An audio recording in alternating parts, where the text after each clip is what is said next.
This is the Troll Patrol, live with Justin Freakin. Welcome to the Troll Patrol live. It's a freaking Saturday. It's time for a freaking White House Correspondents dinner. I'm sorry I forgot to hit the commercials over on Twitch. I'm still getting used to being back on Twitch.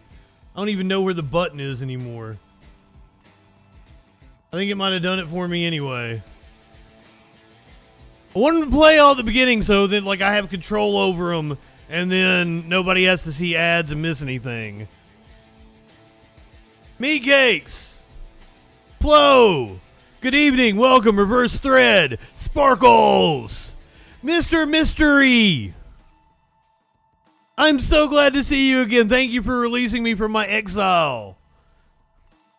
By the power vested in your balls. It is going to be a libtacular night tonight.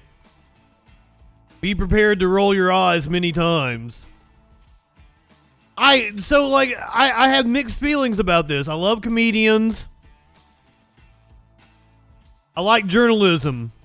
But like, we're getting ready to see a room full of people that we probably all nominally agree with, but are some of the most pretentious pieces of shit to ever walk the face of the earth. I include Colin Jost in that. I'm sad Colin is the one hosting. Why not give us Michael Che? He's the better one. Does the black man scare the establishment in Washington? Libertad! Viva la Libertad! I'm just seriously seeing them in their suits and ties and shit over here. Some of them in tux is really... Yes, I need to get high. Thank you. Thank you for hitting the weed. Purgatorus! Coming in hot with the weed.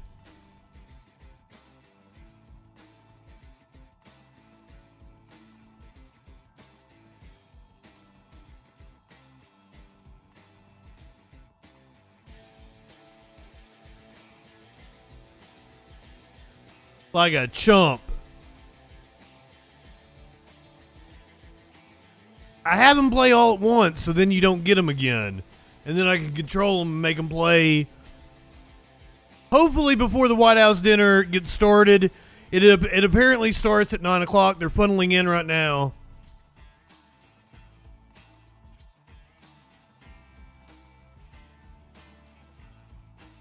Smoke to that indeed. Light one up, tip one back. Once again, I'm sporting the Colts and Satanic Panic coffee mug.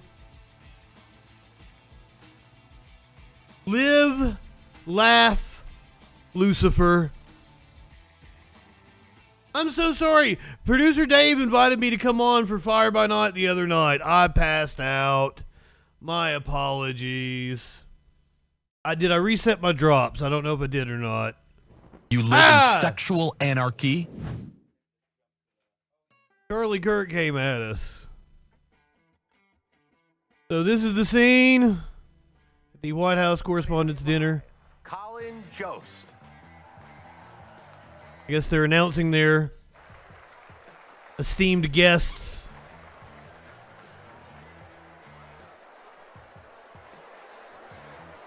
Sky comment.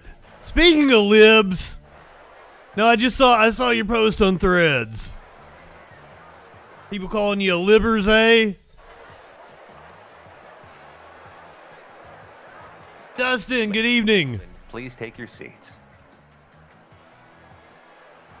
It was indeed a Kirk jump scare. Those are the worst. Well, it looks like we're getting started here at the White House Correspondents' Dinner. I do want to bring up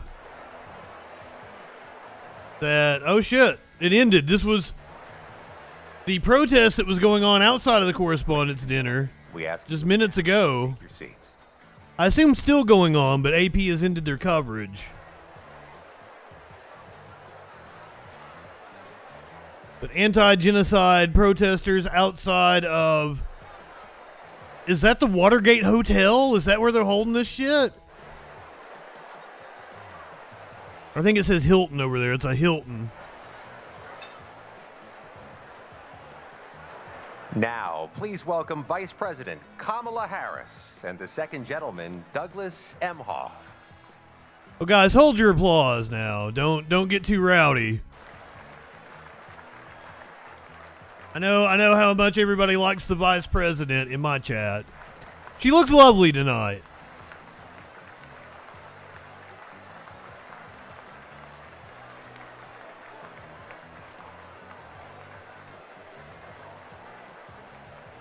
Well, I thought that was the weekend there for a little bit. It is not. That's it, like, this bitch went down to South America and told migrants not to come. However, that does not stop right-wingers from saying that she went to South America and told everybody the border was wide open. I've seen people say that numerous times. So we have a problem here in this country where we live in reality and know that the Biden administration's policy at the border is still horrific and draconian. Ladies and gentlemen, the President of the United States. Here he comes. R. Biden and First Lady Dr. Jill Biden. Come on, man.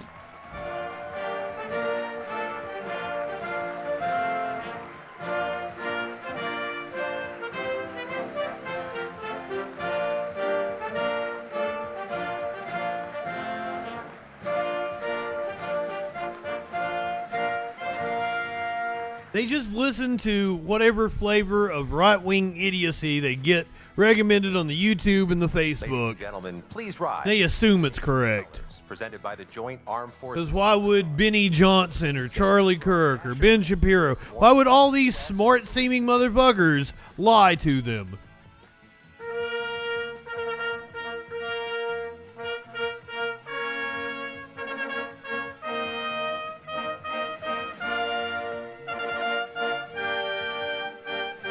I had company over here the other night that was giving me the whole "why should I vote for Biden" speech. I'm like, hey, I don't give a shit if you vote for him or not, right? Your vote for president, the least consequential vote you'll cast this fall, unless maybe you live in a swing state. But if you want a affirmation as to why you should vote for Biden, is NLRB. The FTC filing antitrust suits at Google and several other companies. I showed you the State Department official that quit in protest of our foreign policy. She said many people inside the State Department are disgusted by our support of genocide. And they stay because they feel like they can affect more change from inside. She felt like she could do more to affect change from the outside. So if we have a State Department full of officials that actually give a shit, I'll at least take that over the alternative, which is right-wing ghouls.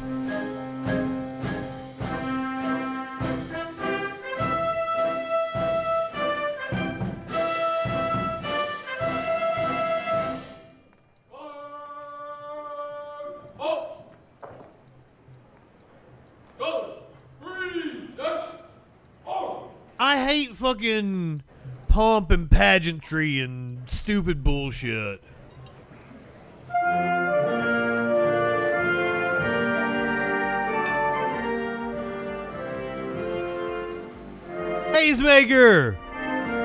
Hazemaker 420. Don't mind if I do.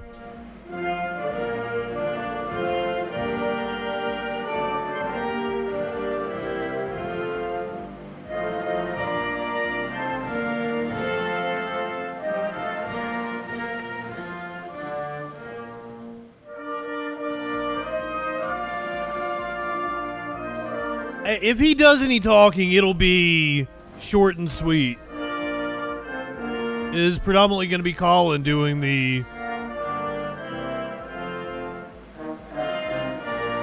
Yeah, usually the president does get up and do about 5 minutes. That Colin might have very well wrote for him. Now, to be fair, Flo, If I was president of the United States, the gravity of history and shit, hearing that song would affect me, I'm sure.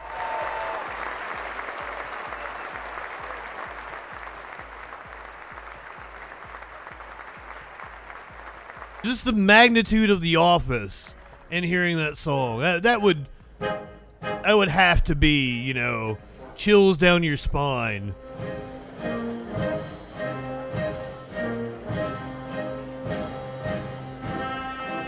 Especially if you buy into the nationalist identity and shit.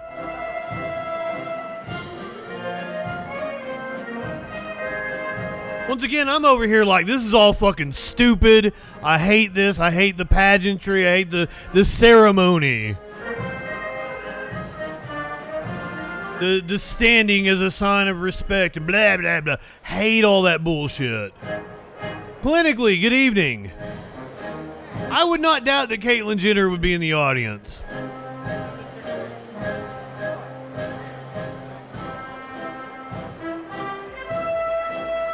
Remember, this is how we got Trump. Trump was present for the White House Correspondents speech, 2013, 2014, and Obama roasted him. My name is Mud. That was so awesome live. Libertad. Oh my God. Like, it never ended. They kept coming back in with the outro. It was so fucking cool. Okay, Canada's even worse for that shit. Thank you to the President's own Marine Corps band led by Drum Major Master Gunnery Sergeant Dwayne King. Good evening and welcome to a great Washington. I'm sorry, it is low on them, not on me, guys. I'm going to try to turn up for you. For about 50 reporters back in 1921 has grown and grown to this. I need a little help from the President's own. Get you a little more volume on this.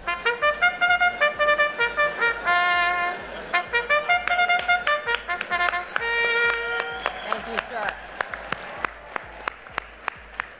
I've heard that about Trump farting in court as well, but that's strictly speculation. Once a year, and now The journalist in me doesn't want to say that. welcome to the 20th Mitochondria! Correspondents' Dinner. Oh, we're back on Twitch. We're back on Twitch. Do you have a Twitch account? You can come join us over there. President Harris, Dr. Biden, and Mr. Emhoff, thank you for the gift of your time.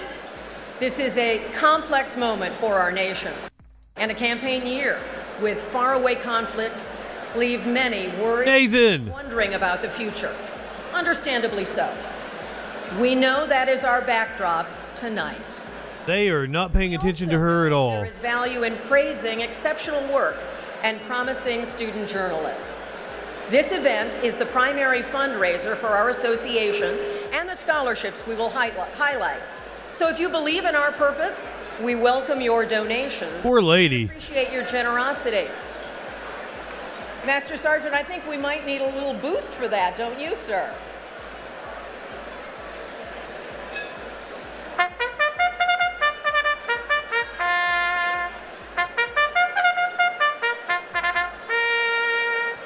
That's the call to donate. And let there be laughter. I hope for lots of side-splitting, light the internet on fire laughter. Remember, the ballroom is filled with newsmakers. Well, let's not get ahead of ourselves. Parties, cabinet secretaries, senior officials. Get Jost up there and we'll see what happens. And more. So the laughter you will hear tonight comes from all those different corners. So I hate that it's Jost. the humor Because, like, I like Colin Jost, across the but he's not like an outsider. national media. He went to Harvard. He's married to Scarlett Let me Johansson. offer some thanks to my I'm pretty sure he's a Nepo baby. and NBC News for 3 decades of adventure. And for your support building to this special night. Got comment on the Twitch. The time needed to do this job, to serve as president of the WHCA, which can be a full-time job. To my NBC White House unit, Oh, it can be. thank you for your endless patience, encouragement, and the juggling of duties. I am lucky to be in this with you. Rebecca Cutler, Lauren Peacock for throwing yourselves into the project. Thank you, Elise Perlmutter-Gumbiner, and Mike Memley. We are doing a live TV program here, and we have The woman there in the center has some gorgeous hair. Los Angeles who are here working pro bono. Bob Venus! Production team. Ben Fleischman, Paul Flattery, Philip Demore, Jeremy Tomenberg, Candace Clark, Adam Mishler. It has been fabulous working with you. But I mean, I like Jost an awful lot. Family. But he is bougie as fuck. Dave, And that's why Michael Che works so well with so him. proud of you. Because they rip on that about And him. my sister-in-law, Lori, are here tonight to get to see this in person. And we certainly feel our parents here as well. To our WHCA members, thank you. My goal is to reflect you and your contributions. So during the dinner, you will see hundreds of images from our members at work on this. Give us a real good... Let Joey Diaz host this motherfucker. That's what I want to see. We hope to take you behind the scenes. But for now, enjoy a This is great the Justin Awards. selfie schmoozing. Please thank your servers. Much more to come at the 2024 White House Correspondents' Dinner. Don't forget to tip your servers. I got the Nightbot working again.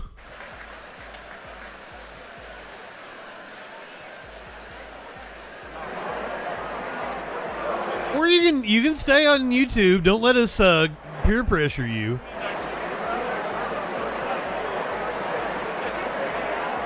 I praised the Nightbot getting to work again, then it asked you for money.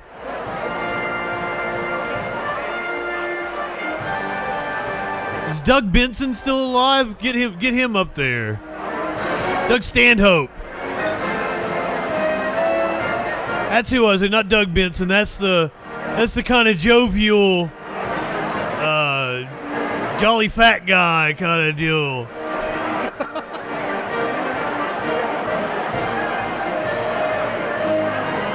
Apparently there's a lot of ads on Twitch. It says it's going to give you another ad in 10 minutes. I'm going to have to go back and look at it and make sure, because, like, I want it to do 3 minutes, 5 till the hour. We do that commercial break, 5 till the hour, every hour. Big Smoke. What is up, my friend? Grove Street for life. Hey, wait a minute. Didn't you die? It's been years since I played that game, but you got smoked, didn't you, homie?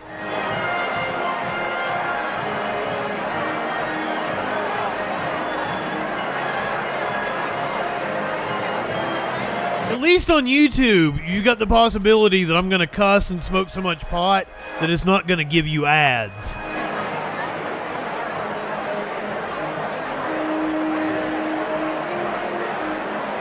Who are these fucks?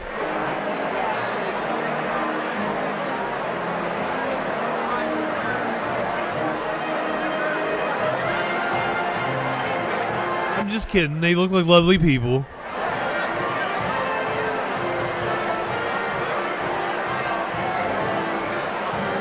I can't really tell what the meal is.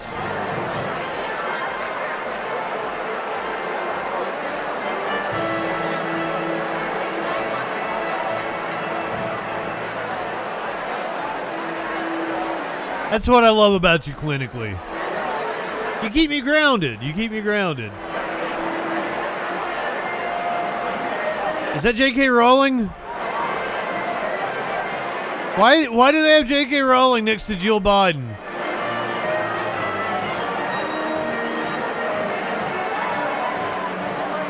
I don't feel like that was a smart move.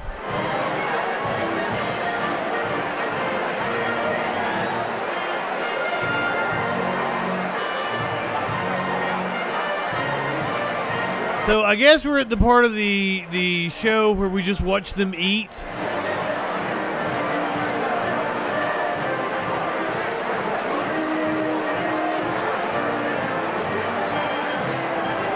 Green Jean-Pierre looking very nice tonight.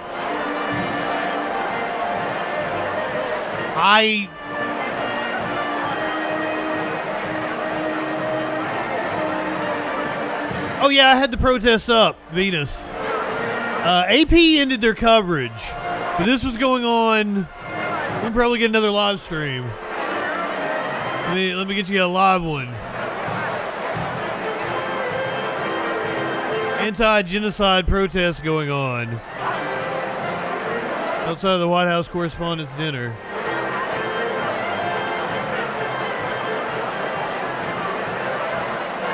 There is Colin Jost enjoying his dinner. It's weird that we're going to watch them eat.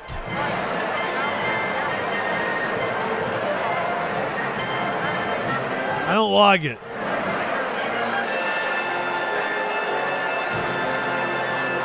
Apparently, the invasion of Rafah is going to start soon.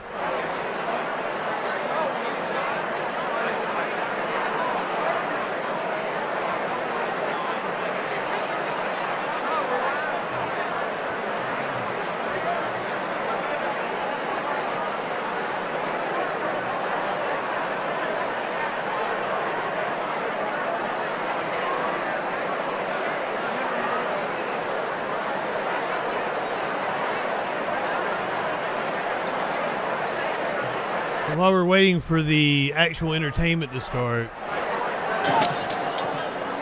this is the scene outside of the Correspondents' dinner.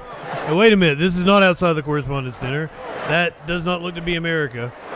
No. Maybe it's UCLA.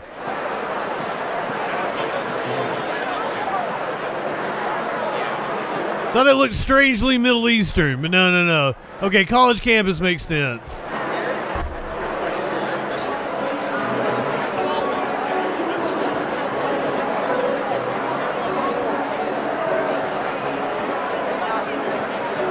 I feel like I hear Michael Jackson somewhere.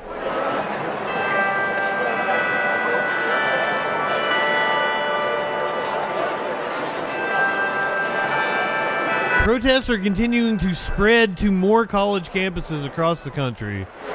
I'm sure we'll cover that tomorrow night.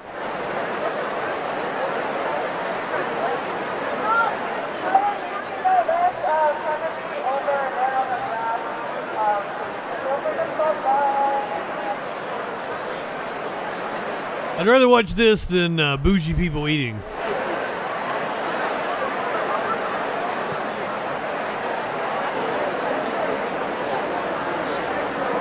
Yeah, all the reporters stopped streaming the protests outside of the Correspondents' dinner because they went inside for the dinner.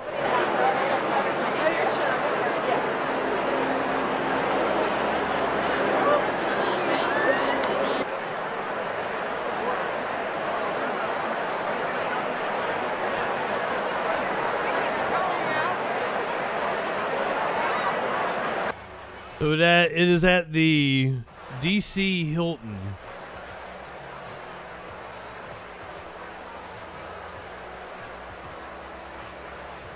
I think I hear Taylor Swift.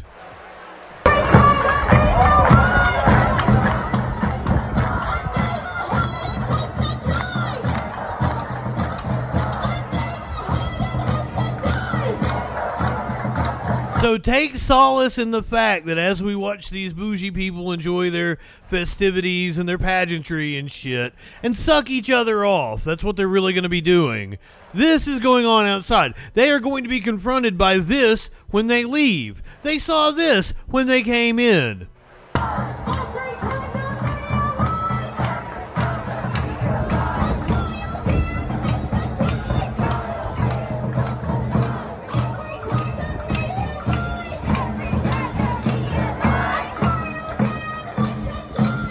Socialist Aunt, welcome. We're back on Twitch. We've been back on Twitch for what? 2 days? 3 days now? So we're keeping an eye. This is protests from students across the country. We've got the White House Correspondents' dinner on over here. Oh, we're back. Are we back live? No. Yeah, the AP went inside the Correspondents' dinner. Is that Joe Hanks? Oh, hell yeah, it's got the phone number pops up again. I missed that shit.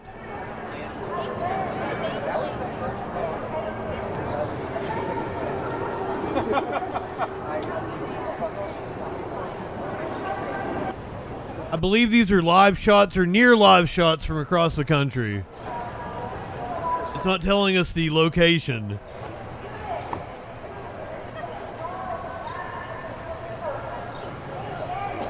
I hope somebody is pissing in their wine. That's what that song was about, right? Piss the wine. Kiss that girl. I'll see myself out. That was horrible.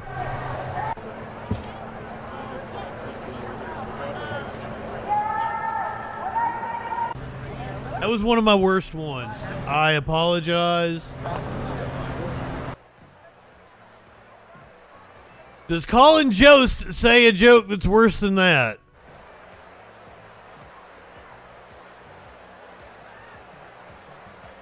I can't exactly hear, but I feel like it might be Madonna. Purgatorus with the sub. A Chumbawamba song. That would be hella cool. I am not sure when the protest started. Oh yeah. Mitochondria! Thank you for being a freaking follower. It's been a long time since I've got to say that.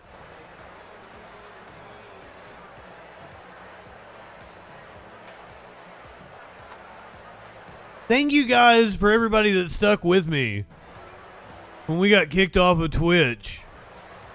That was a rough year, an entire year. I will say I was upset because it was the middle of the month when they kicked me off. So Twitch legitimately owed me like $150 or something like that. And just like one day, 3 months later, they paid it. And I'm like, oh, well, that's cool of them at least. I'll do my best. I did get a little depressed. And I guess it's because I was putting so much time into streaming. And like, I didn't see growth on YouTube. I saw people like unsubscribe to my channel.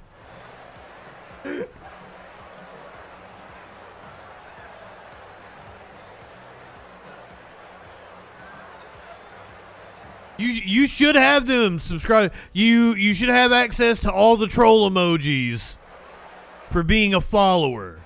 And then subscribers. Thank you for the sub. Now you have access to all the other emojis.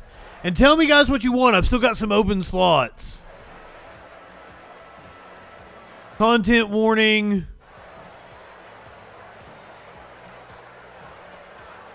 All that good shit. I've got like 6 more animated I can add. The animated ones are really cool.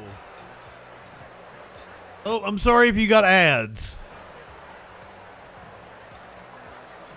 You heard Mansoor Balls had me banned? I can't imagine that Mr. Balls would have me banned. What the fuck just happened?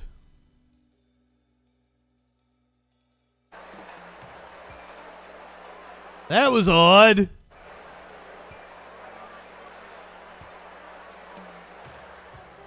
Mansoor Balls was always cool as fuck. I don't know if my ban had anything to do with the fact that I was picking a fight with other lefties. I could imagine that there was some of that played into it.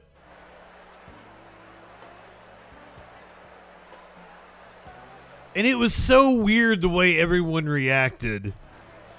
Like I really don't like streamers. It was solely because I said Twitch wasn't a job.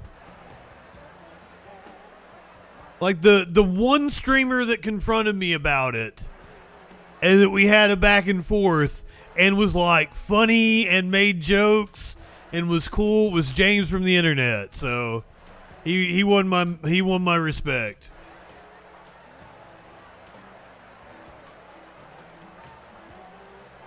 It was the video from the Louisville bank shooting.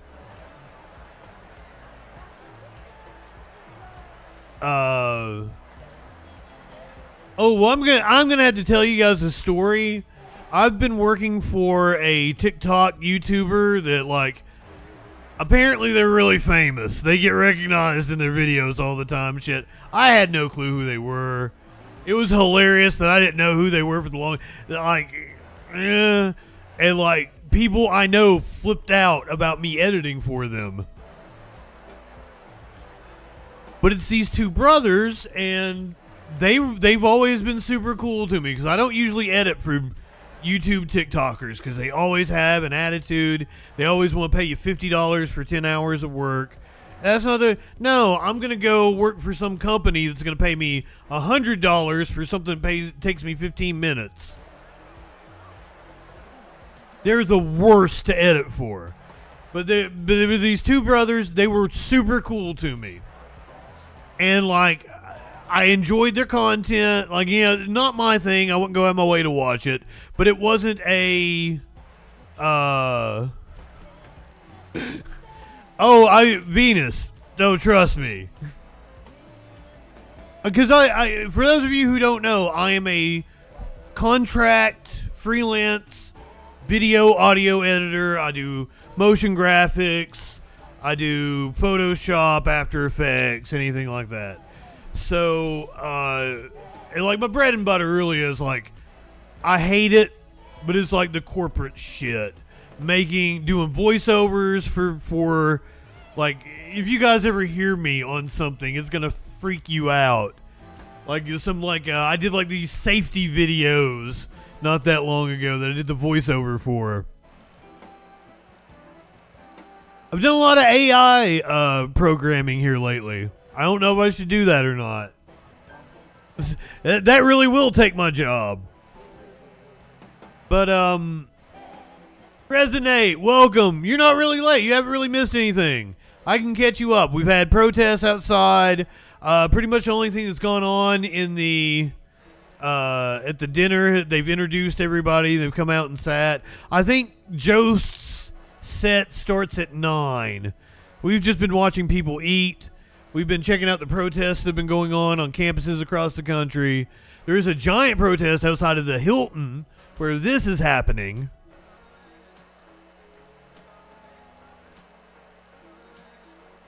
But yeah, so I edit for a variety of different people.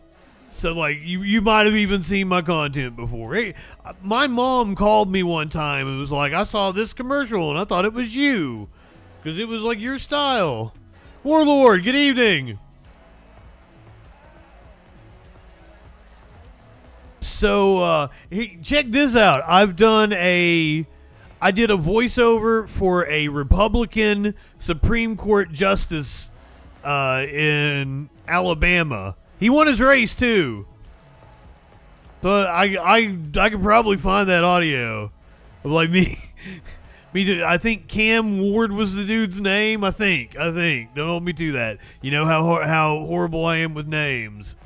It was like, Cam Ward has the conservative credentials for Alabama. Cam Ward fought for pro-life, blah, blah, blah.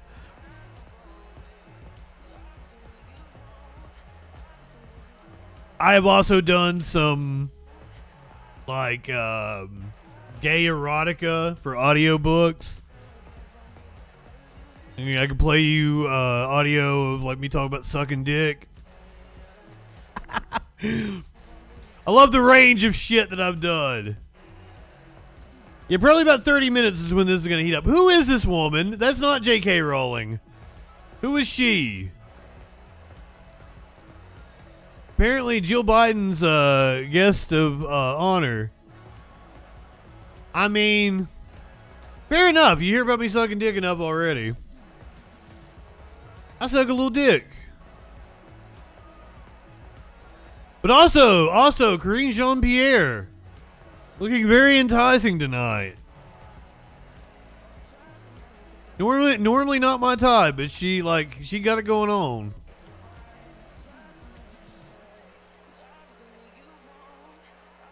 I'd fuck Colin Jost, but like I'd probably have to have a couple of beers. The black guy, the black zaddy he's sitting next to, far more my type. Bin Laden? Where did Bin Laden come from? I'm not high enough for this shit.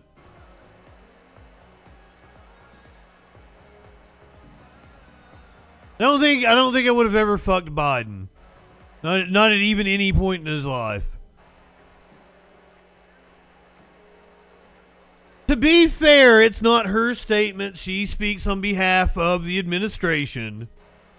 She is a mouthpiece for Biden, so, like, separate her from the job that she does.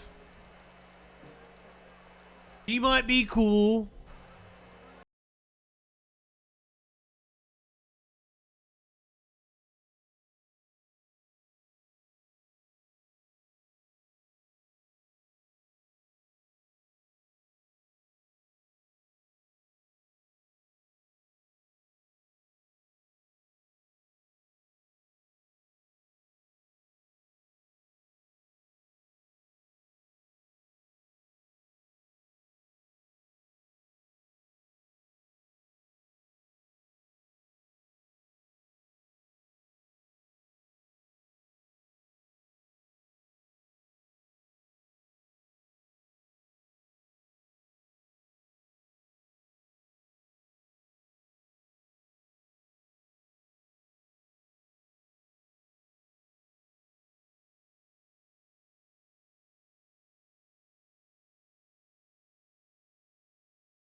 out just smoking. Here we go. There's the flag. Oh, fuck yeah.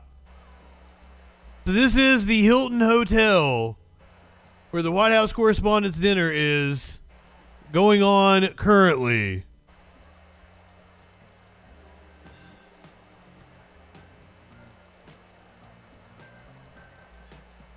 I believe in miracle. This is the Palestinian flag. This is a Palestinian liberation protest. Fuzzy Simba. Anti-genocide protest, if you will. Cicero!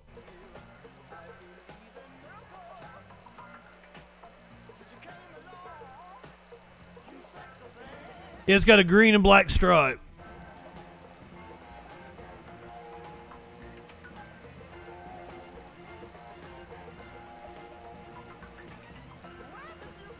It's kind of, I guess it's folded on the edges or something.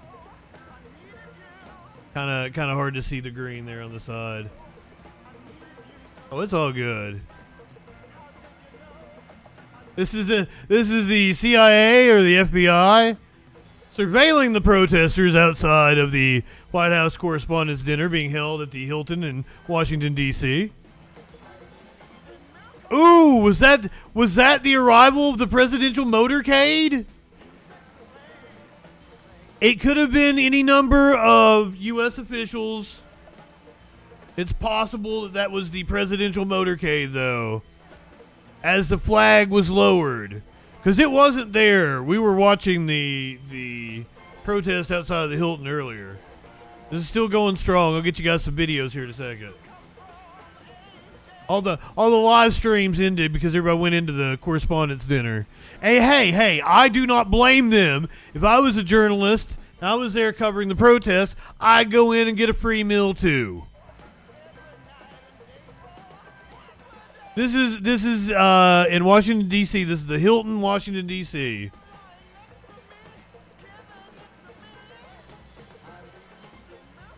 We're about 15 minutes away from Colin Jost and hopefully his set where he kills. I'm rooting for him.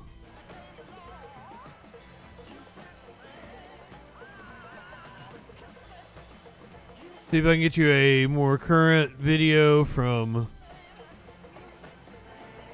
Now, the one that I had from 20 minutes ago is the most current. This is from about 20 minutes ago outside of the Hilton.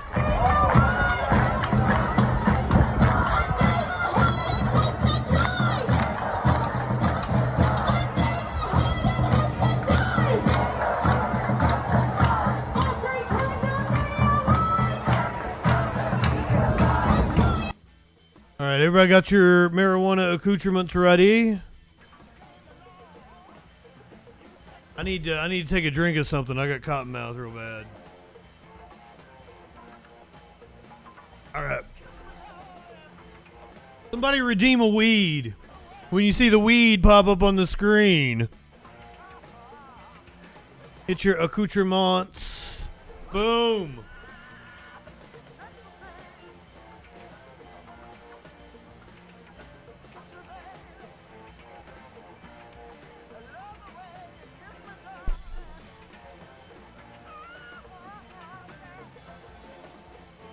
One up, tip one back. It's all right to have a little fun before you hit the sack. You should have like all the bangs should be back now. The bang toke, bang rips. The bang bang gang.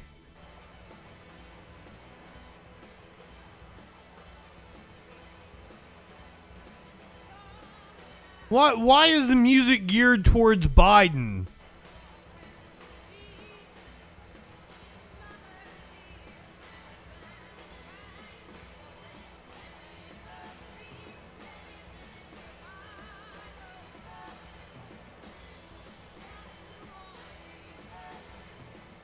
I'm sorry, this is still a little too current for Biden.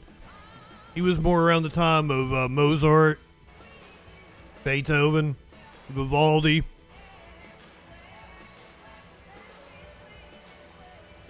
He grew up listening to Handel. Pete and Boss.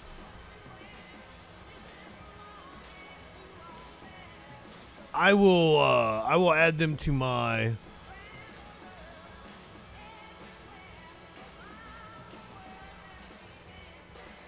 Spotify.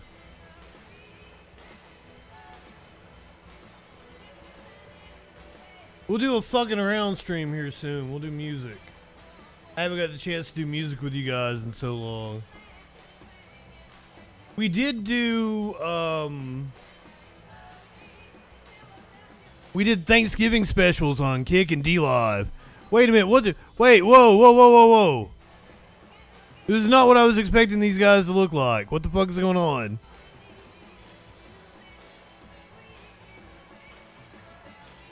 Yeah, I'm definitely intrigued by that. Geezer rap. Yeah. See, the video pops up and there's like a young black dude sitting behind a board. And I'm like, oh yeah, this dude looks cool. All right. I go over, I find him on the Spotify. I like a few of their songs. I follow them. I come back over to the video and there's two old guys. Is that Artemis from Sunny in Philadelphia? How'd you guys let her in there? Did she tell you about her bleached asshole? Did somebody say titties? A titty slap! Come on now.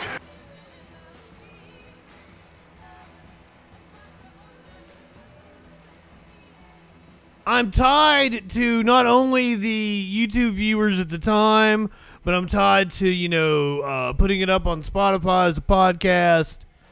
The Troll Patrol, the Freak Show, those are entities that I want people to be able to go back and watch. We do music on fucking around streams and those VODs get nuked. It's just us hanging out. That's not like a product I'm putting out for people. I love Artemis. I would marry Artemis.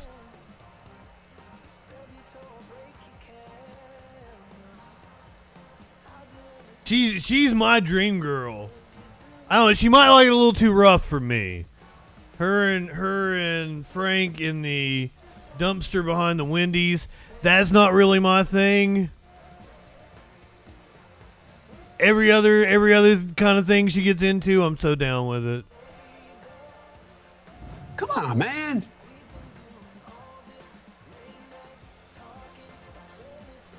I want to believe that the actress is totally a lot of that character. But she may be a good actress. I might be insulting her by saying that.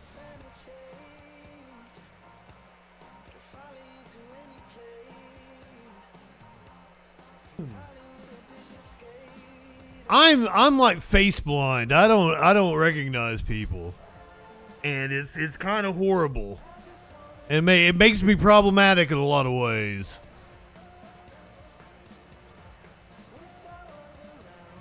I know, and like, I feel old. I feel old now, and I'm fucking 40. The motherfucker's double me. Kraleo. Krill of Xanth. I call people like a fraction of their name, and sometimes I fuck it up. Welcome, my friend. Bjorn, welcome. Princess Kimberly, good to see everyone. We're waiting. Colin Jost will be coming up to the microphone here in probably about 10 minutes. This is the White House Correspondents' Dinner. If you're just joining us, there's protests going on outside. This is the latest video I have.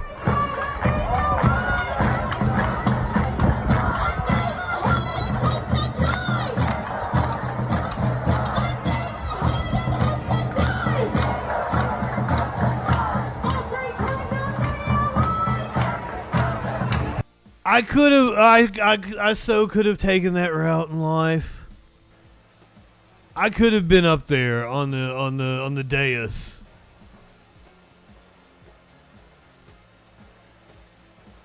I can't explain the decisions I've made. I love the song What a Fool Believes. I had a meeting with the president of the radio station that I worked for when I was like, I don't even know if I was 21 yet. Or I may have just turned 21. And he's like, you're a good looking guy. You could make it in TV if you wanted to. And he's like, but do you want to be a big fish in a little pond? Or do you want to be a little fish in a big pond? And I'm like, why can't I be a big fish in a big pond? He's like, no, it ain't gonna work that way. And just like, he was amazing. He was like a mentor that took me under his wing. He lost power at that radio station and I got fired. Like I was like part of his crew. And when different management took over, I was one of the ones that got it. And I was told, the program director sat me down, was like, you got to watch your ass. You can't come around here with your young person. And I was a much different person. I was a fucking 21-year-old. And I had a chip on my shoulder. I was super angry. And was just starting to go off the deep end with drugs. So we're talking, this is 2005, 2006, something like that.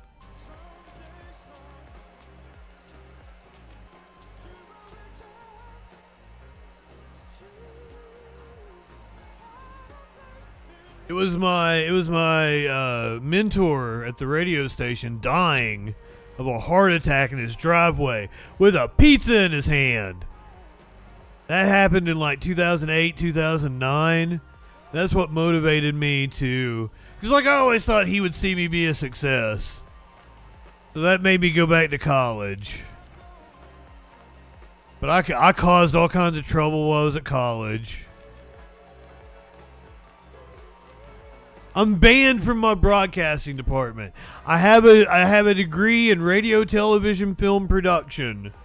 I'm pretty sure I made all A's in my classes. Maybe made a C in marketing or something like that. But beyond that, like, aced every single class I took in the broadcast. Like, replaced basic television production with advanced television production. Replaced basic audio production with advanced audio production. Had advanced audio production under this dude, a Grammy Award-winning engineer. Learned a lot, too. The engineer for the college there sat me down one day, was like, 10 years from now, I should be coming up to your house. You should be a millionaire.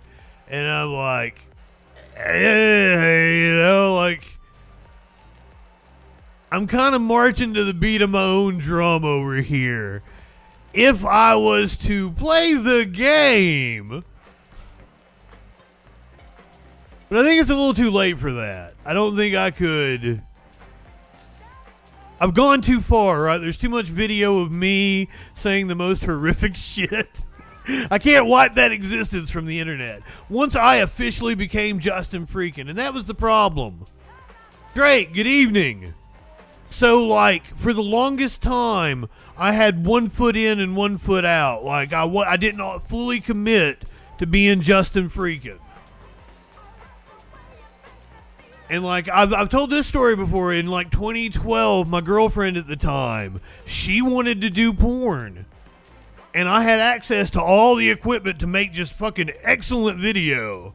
And we're talking, like, this is at a time, like, when OnlyFans was probably just getting started.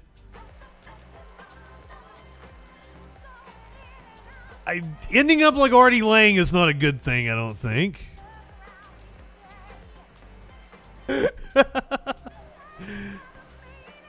But I told her I didn't want to do porn. I thought we were both above it. I was a real broadcaster. And for the longest time, I didn't want to do podcasting or streaming. I thought I was above it. Boy, was I stupid.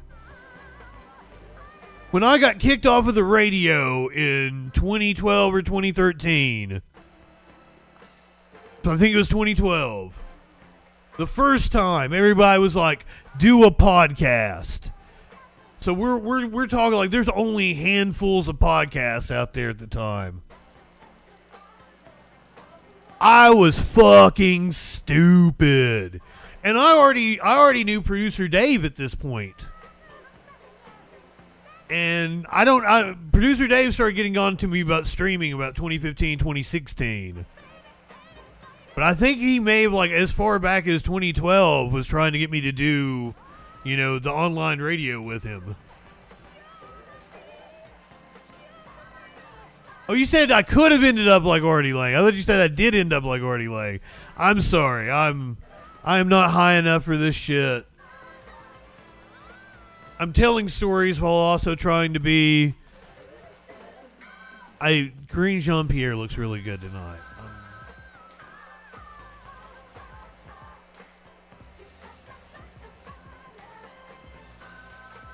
Is she looking me in the eyes?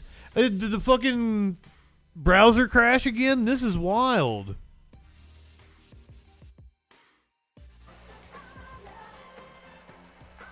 It put me in horny jail.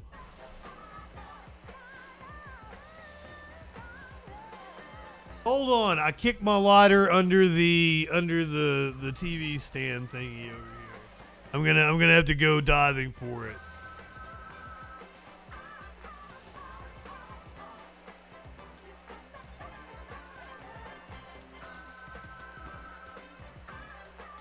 Get this, I had another lighter in my lap that fell when I went to get that lighter. 2 lighters. 2 lighters?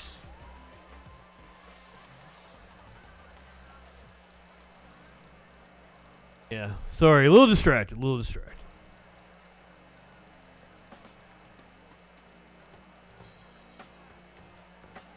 I'm ready for Colin Jost to come up.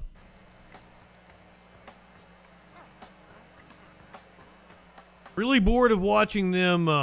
We never had a live shot because all the news organizations cut away when the Correspondents dinner started. Looks like I've got a live shot in California at USC.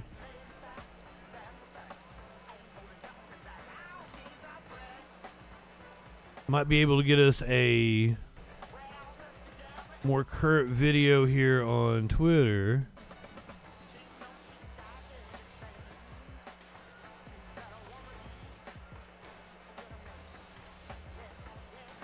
Twitter is just disgusting. What a cesspool of a place.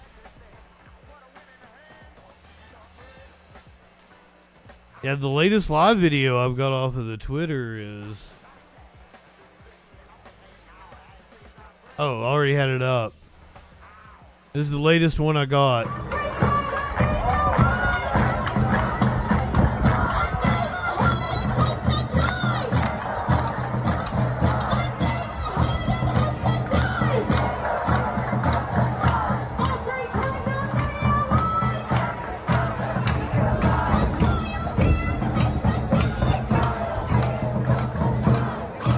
So this was the scene about 30 minutes ago.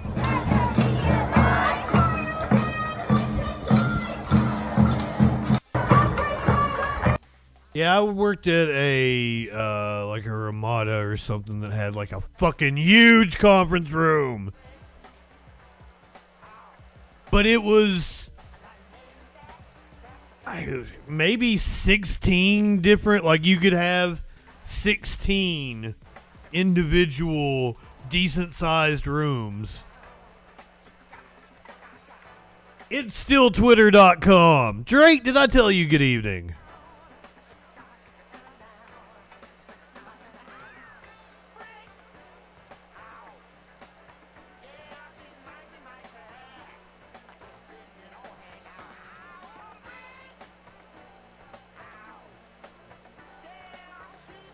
But yeah, I used to do news. I could have been up on the stage. I could have been at the Correspondents dinner. But I like this better. Once again, the pageantry didn't fit me. Me in a suit, like... Hold on.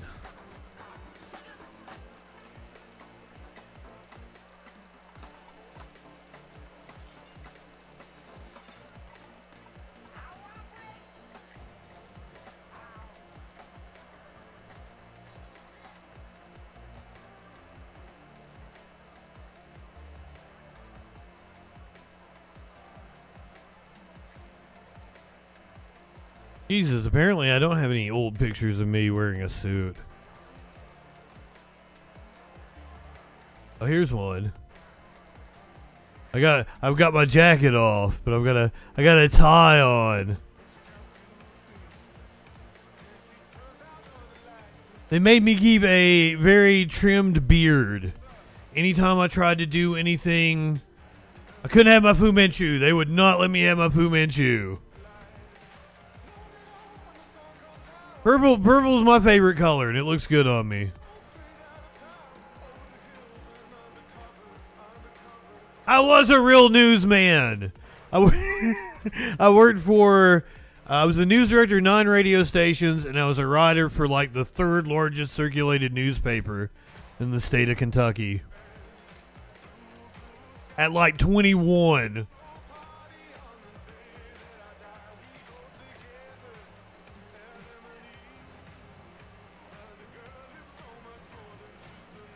I never heard this song before, but I also don't really like it. It is 9:02. Put Colin Jost up. I'm tired of watching these motherfuckers eat. I'm kind of hungry.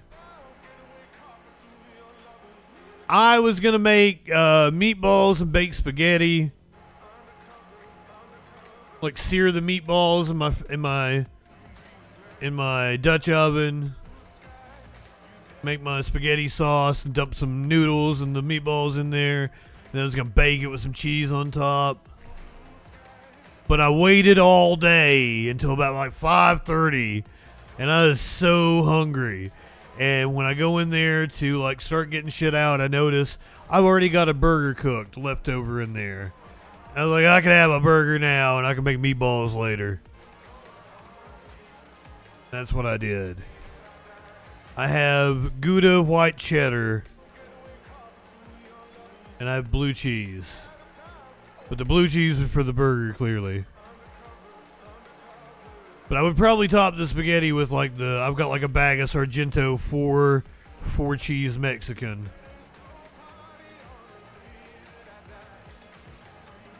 I buy cheese by the metric fuck ton. I'm actually a little low on cheese right now. I only have that one bag of Sargento. I have like half a block of the Gouda white cheddar. And I've about ate all my blue cheese because like I just eat that shit straight. Because I'm weird.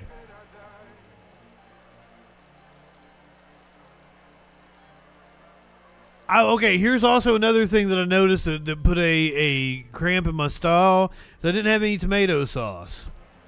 I don't have enough tomatoes to make my own sauce. I have a can of tomato paste that I can turn into sauce.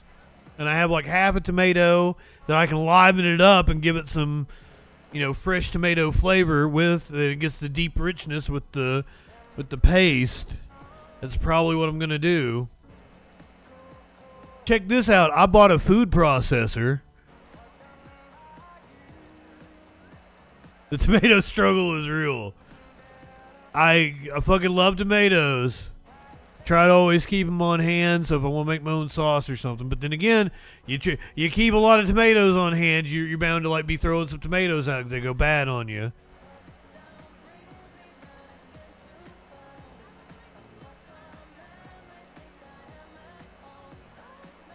You've never had Gouda? Oh my gosh. I am just as a kid, I didn't like tomatoes. Check this out. So, I was a very picky eater. I still don't like pickles. I don't like pickled shit.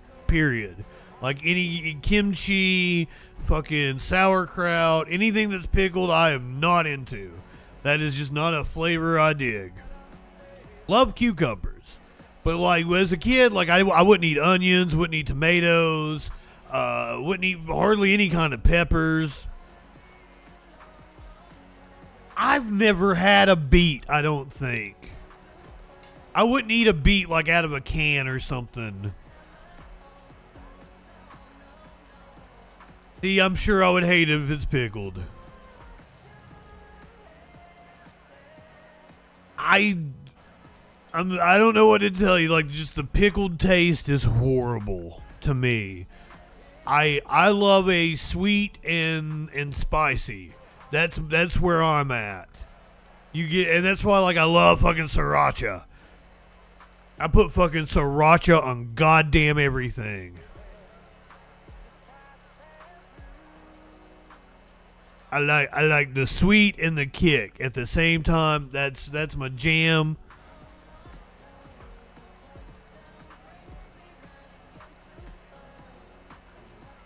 I couldn't imagine eating a pickled pig's feet. I don't even know what a pig's foot would.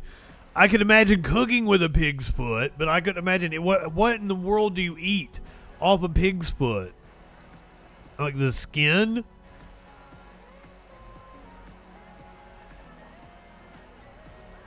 I can't imagine there's much meat to it. Humans will pickle just about anything. They spend a lot of time pickling themselves. Fabuli. Welcome in, my friend. How do you eat just the hoof? I could see getting the flavor. Oh, are we getting this shindig started? Hey, she looks lovely. And look at that dude she's with. I've got a chance.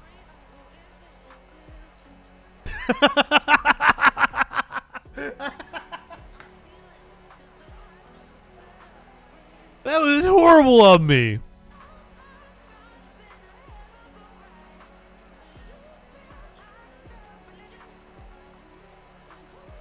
Cancel me. Cancel.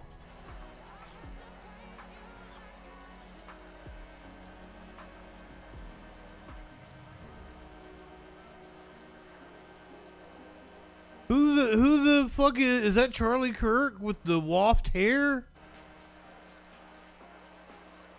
Did you see the dude she was with?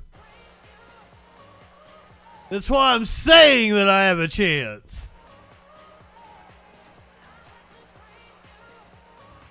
He kind of looked like me.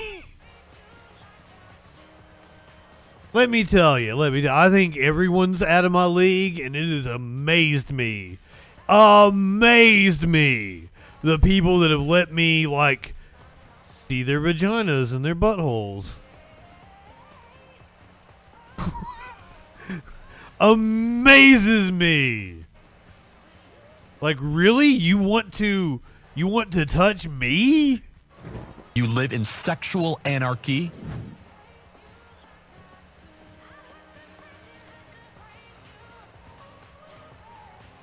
Fair enough. Everyone is someone's taste. And you get on the grinder. See that, Fabuli, you're exactly right. So the time that I got laid the most was when I was like doing stand up. You're going around to these bars, even if you fucking bomb, I'm confident as shit. And you're gonna remember me. Even if I didn't make you laugh, I made an impression on you. And I am a presence. It was amazing. Labia.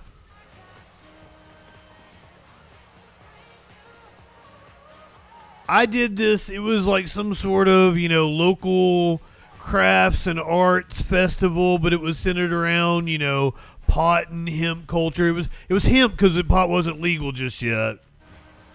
Because this is back in like 2013 or 2014, 2015 probably. And it was like this all-day festival, and I was one of the performers. I did like a couple of different sets. And I came off stage for like the last time. I started drinking pretty hard. And I was there with like she was like in the art department at the college.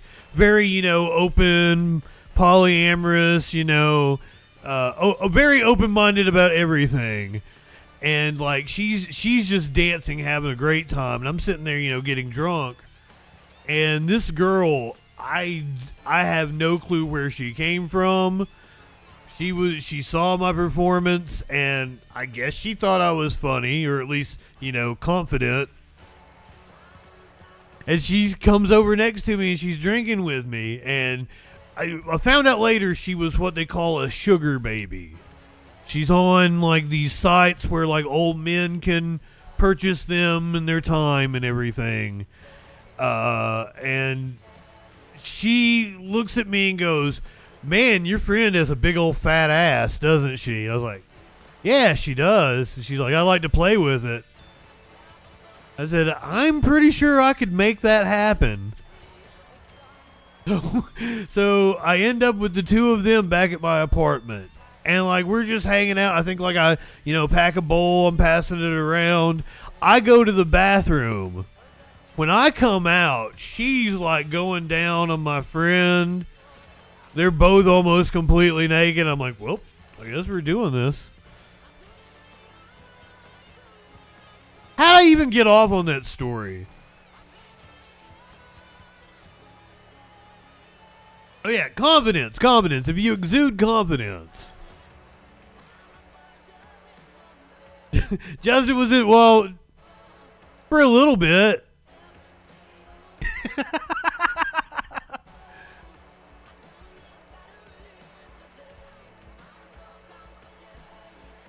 Well, to be fair, I don't think it was me she was into.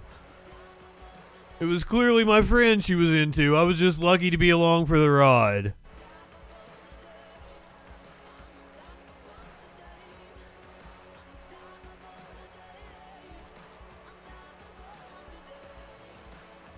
I want to say she might have even had like some kind of a toy or like a wand or something that she was using on her, but I don't remember correctly. Like, this has been a long time ago.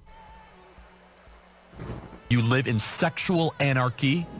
I will tell you for a fact that most, like, at most strip clubs, half the strippers will be like lesbians. That has been my... And like that's like not a knock on him or anything. Clearly, love him. And then, like there's like two different profiles, right? Some of them like hate men, and like they're out to, you know, use the power of the pussy to get as much money from men as possible. Drake, I don't know if I would have ever been to a strip club. I didn't work at one. No, I take that back. One of my exes, she and I went to a strip club one time when we were on the road. And she tried to get the girl that was like over at our table flirting with us to go back to the hotel with us. I think she wanted to too, but it was like she probably had something going on she needed to get back to. Had a kid she had to go take care of.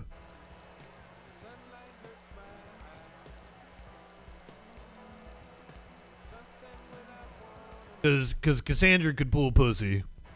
Or as you guys may have heard me affectionately refer to her as, the crack whore. I've really painted a bad picture of her. To have my buddy Battle Opossum correct me and be like, you know, we really liked her, right? Like, she was always really nice to us. It was like, oh, I'm sorry. Kind of a messy breakup between her and I. But she can pull some pussy. Lenny, my friend. I've been banned from Twitch for about a year. We've been over on Kick and YouTube. We're still holding down the fort, finding out what that news be doing. Oh, is that new? Is finding out what that news be doing? No. I had an emote for it, so we were doing that before Twitch. Has somebody been telling dirty secrets? Because I haven't been telling anything that's like a secret. I need to write a book. I'm not like confessing anything to you.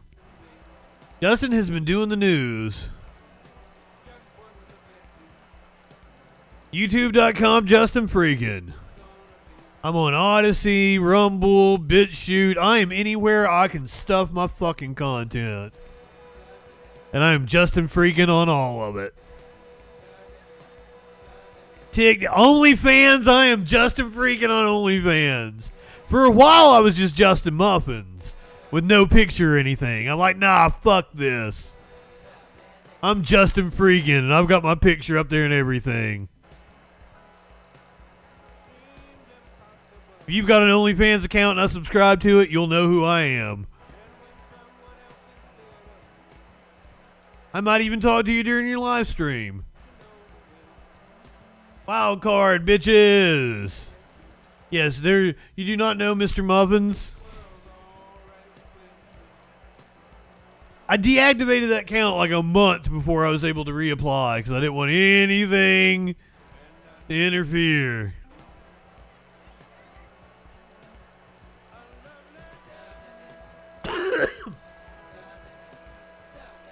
Went down the wrong hole.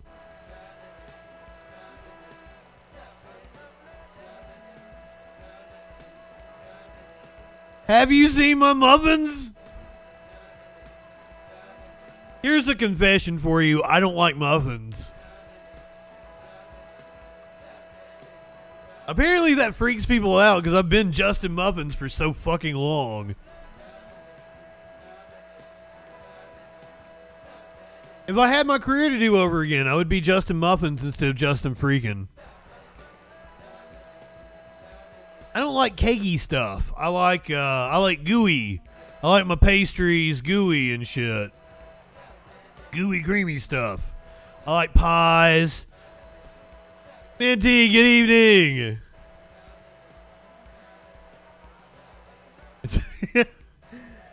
Seriously. Well, that goes back to I'm not a muffin guy at all. I don't care for muffins. The joke was that, okay, so my real name is Justin Mullins. And back in like 2010, 2011, somewhere along those lines, things started correcting my, like, I don't know if it was Word documents or if it was, on social media or whatever. Google was correcting it. It may have been my phone, but something kept correcting my name to Justin Muffins. Every time I would have to like type my name into something, it corrected it to Justin Muffins. And it cracked me the fuck up. And I was like, I bet everybody would like me better if I was Justin Muffins. And then when I started getting banned from everything, Justin Muffins became my alt. And I just put muffins over my head and shit. Hell yeah, apple fritter. I love a good cobbler. Man, I love a fucking cobbler. Oh. Like a blueberry cobbler or peach cobbler. Oh, shit. I'm going to have to make some brownies tonight. They need to get this shit on the road so I can go make brownies.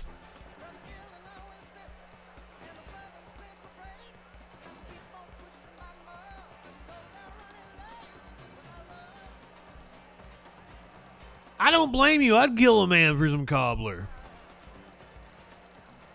And I'm not sure that you could throw a cobbler at me that I wouldn't care for. Sugar Baby should offer more cobblers.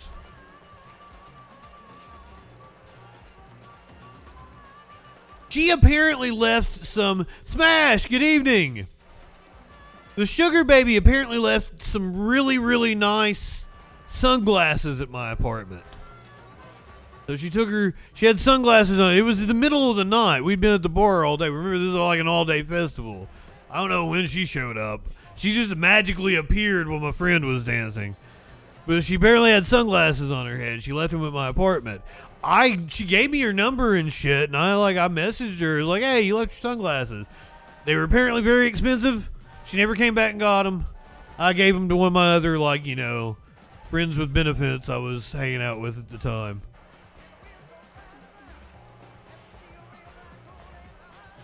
And she loved them. She was, like, ecstatic to have those sunglasses. And they did look good on her. Igloo! Welcome in, my friend. We are currently waiting for these bougie-ass motherfuckers to get their asses in gear and let Michael Che have the microphone at the White House Correspondents' dinner. While there are protests going on outside, these fucks had to hear people chant about a free Palestine on their way in as what they will on their way out. They had a Palestinian flag projected on the building across from the Hilton where this is being held. At least a few hundred people out in front of the Hilton in Washington, D.C. Where's my...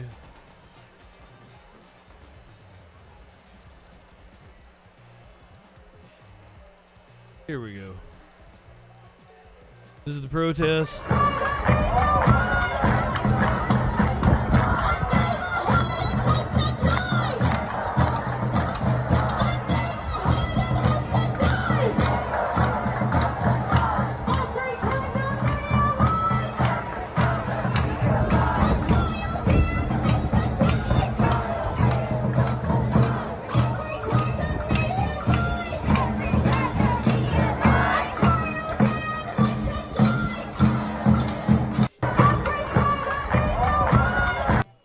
Igloo is definitely a fresh-faced youngster. I don't know why everybody's calling Igloo old. Compared to Joe Biden, everyone is a fresh-faced youngster. Come on, man.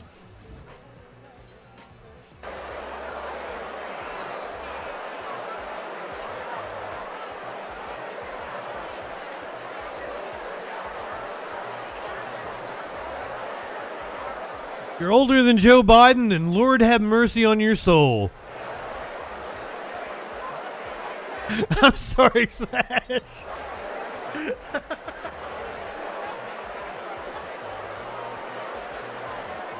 What are you calling the retirement community? My chat or the White House Correspondents' dinner? Fair enough on Jimmy Carter. Fair enough. And he shrunk.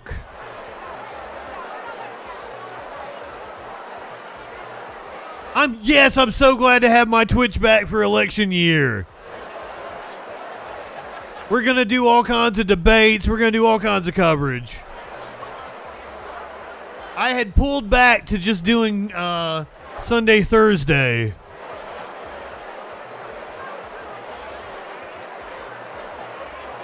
God damn right. Let's smoke that shit. I'd pull back to just doing Sunday, Thursday, but like I have a feeling we're going to be 5 nights a week very soon again. We were growing by leaps and bounds when Twitch gave me the ban hammer. It was insane to watch like the followers I would get.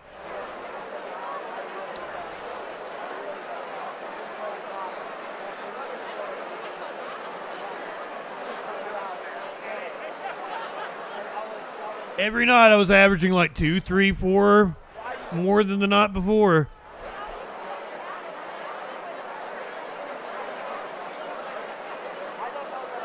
Yeah, clinically. That is very true. And I need to reactivate my restream.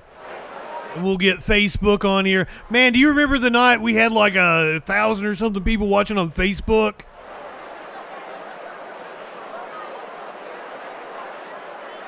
Yeah, that didn't get me kicked off Twitch. The night we were watching that dude get the absolute shit beat out of him by the cops. For what, like 30 fucking minutes they beat the fuck out of that guy. And I played every angle of the body camera. That didn't get me suspended for extreme violence. The shooting in Louisville, which had the victim Not the victim, it was the culprit, the perpetrator of the mass shooting at a bank. It had his corpse blurred out.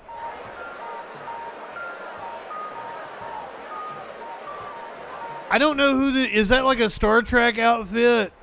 Is he like from a different planet? He's kind of cute.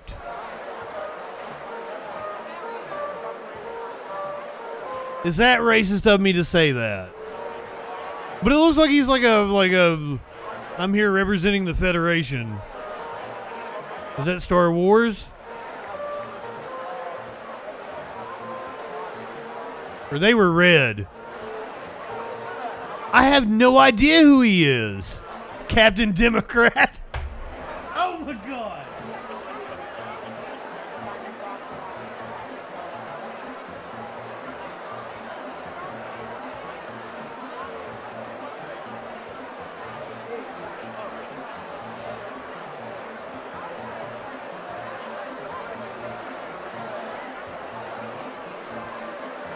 Oh, this is killing me. Can we get to ragging on the president? Oh, apparently we got a countdown. This is the way they did it when Lady Gaga came out. They had a countdown. It counted down from like 3 hours.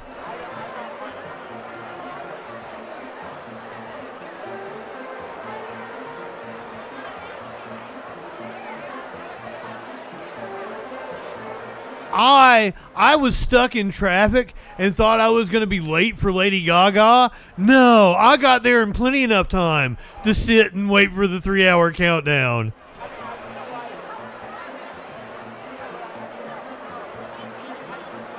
Worth it.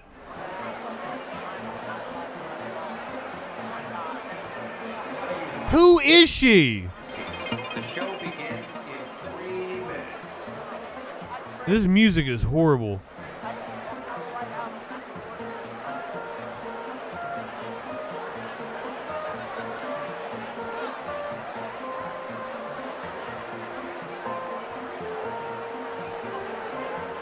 Hey, girl.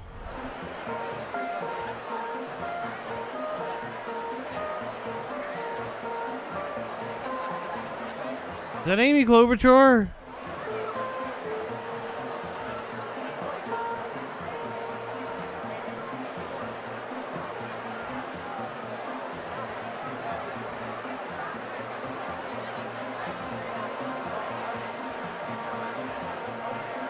Love some WKRP. That was one of the things that we watched. I still kept the tradition alive. We watched Thanksgiving sitcom episodes on Thanksgiving. I cannot wait to watch Gentlemen, please take your seats. The show is about other classic sitcoms with you when we come up on holiday season again. Remember all those nights we used to edge while listening to sexy music? We'd be going like 2, 3 in the morning.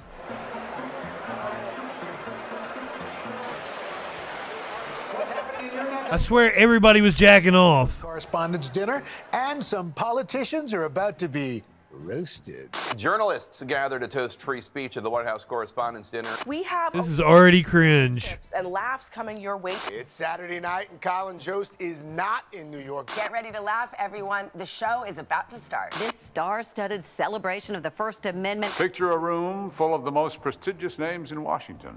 All in our places, bright, shiny faces. People, find your seats. You're in the Situation Ballroom. We're starting on time tonight. Please shut up. Don't make me get the 60-minute stopwatch. Is this on time? Find your seats and enjoy the show. What is going on? This dinner is about to get started. You are not being paid by the word. You've been told to take your seats. and you failed miserably. Just be quiet. Quiet. Shh. Can we keep it down, everyone? Be quiet. Silence. I'm sorry, yeah, let the ad slip away from me again. In here. Hey, shut the up. Quiet. Silence, everybody! Zip it. Zip it! Do I have to come down there? Oh, I hate this. The White House Correspondents' dinner. The White House Correspondents' dinner. The White House Correspondents' dinner. White House Correspondents' dinner! Begins in 10, 9, 8, 7, 6. Oh, it's more cringe than I thought it could be. 3, 2, 1. Let's go. Live from Washington, D.C., it's the White House Correspondents' Dinner with special appearances by Eugene Daniels, Lester Holt, Steve Kornacki. Shut up, Lester. Karen Travers, Kristen Welker, impressionist Matt Friend, the President of the United States, and tonight's headliner, Colin Jost. Now, here's your White House Correspondents Association President, Kelly O'Donnell. Not her again. Colin.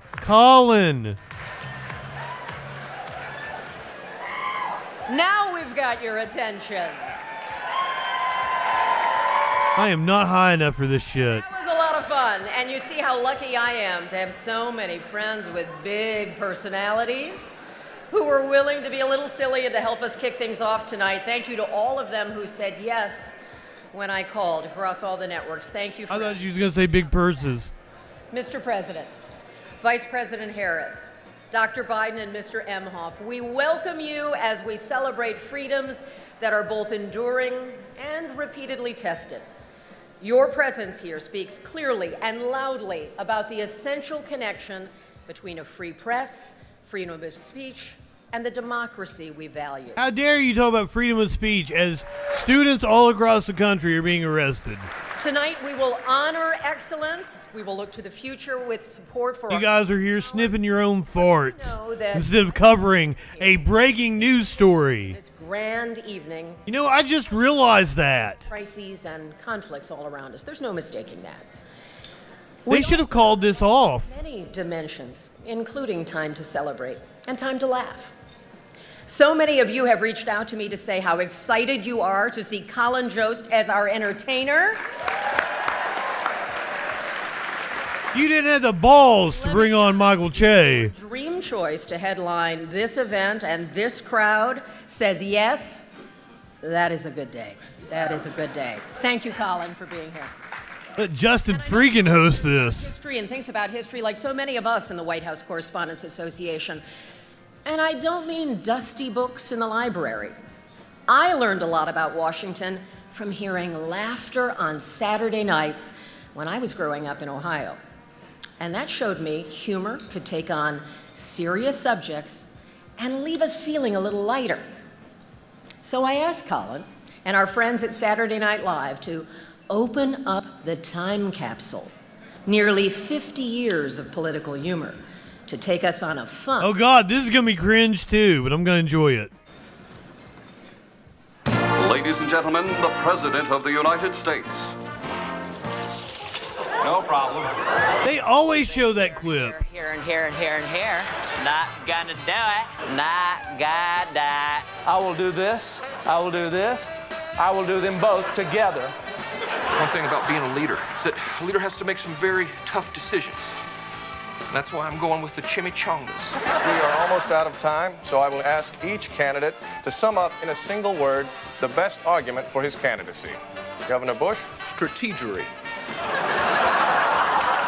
Vice President Gore? Lockbox.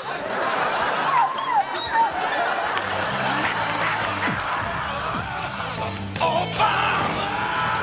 Oh my God, what happened? You made Barack Obama angry.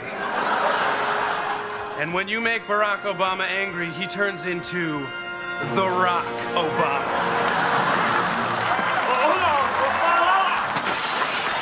Hey everybody, it's me, your VP, Joe Biden, and I'm inviting you all to join me this Monday, the Biden Bash. Do you think you can jump higher than me? Well, now you can find out in a game I call, Do You Think You Can Jump Higher Than Me? And be sure to join me for my Kung Fu exhibition. Biden time! Ow! Yeah, a Wall Street Journal. Are you okay? And you know something, Mr. Cohen? I've never even heard of you! Your mother has. Hey! Hey! I can't believe all this mess happened in Iowa because of an app. Hey, I have an idea for an app. It's called No Apps. Senator Mitch McConnell's seen here being told a black woman made a country album. That was from like last week. Has come out in favor of a bill that would potentially ban TikTok in the U.S. Of course, for McConnell, TikTok is just what the Grim Reaper says while tapping his watch. You know, Jesus did some incredible things. Some would call them miracles. In terms of fish and with regard to bread. This is my speech. There are others like it, but this is mine. I wrote it myself last night while screaming into an empty bag of Doritos. And we're gonna go in there, we're gonna get our pole watches so close. We're gonna get this close. See, this is legally close. Oh, he's really good at Trump. When can we get back to the Capitol and resume the vote? Hello, DoorDash, it's Chuck Schumer.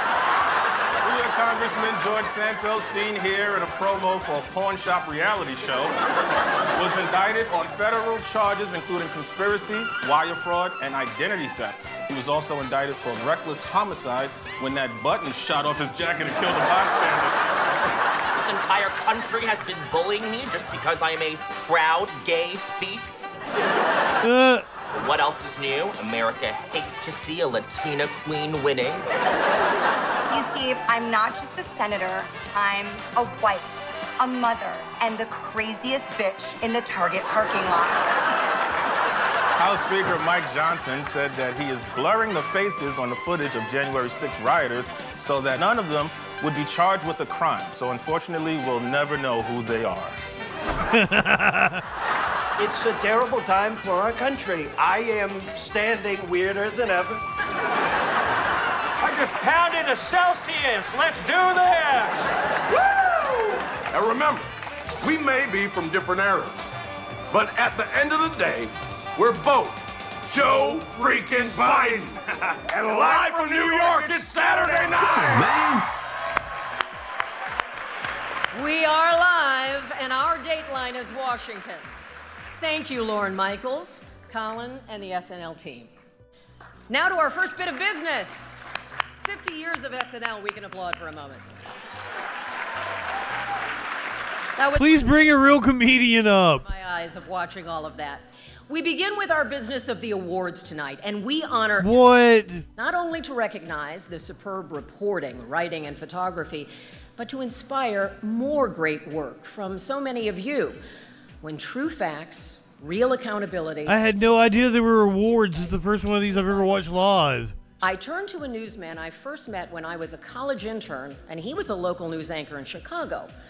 That means I've admired. I thought it was just like comedian gets up Please and then welcome the anchor and managing editor of Joe Biden Nightly News. read something that Colin wrote for him. Oh, shut up, Lester. I like the SNL clips, but I also admit they're cringe because SNL is cringe. Thank you, and Kelly, I am so proud to be your colleague. What an amazing night this is. Thank you for Shut up, Lester. what you've done. Each year, a panel of independent judges reviews dozens of entries for the 5 major WHCA Journalism Awards. It's my honor to announce this year's winners. I would say both Duceys are there. An award for overall Two Duceys. White House coverage, named for a former association president, the late Chicago Tribune correspondent Aldo Beckman, goes to Barack Ravid of Axios. The judges said Barack Ravid's reporting displayed deep, almost intimate levels of sourcing in the United States. Double deuce. That produced stories closely aligned to the events that subsequently transpired. His Bash, thank you for the sub. Into the room as decisions were being made in the tumultuous aftermath of the October 7th Hamas-led raids on Israel. Ladies and gentlemen, the WHCA is pleased to give the Aldo Beckman Award to Barack Ravid.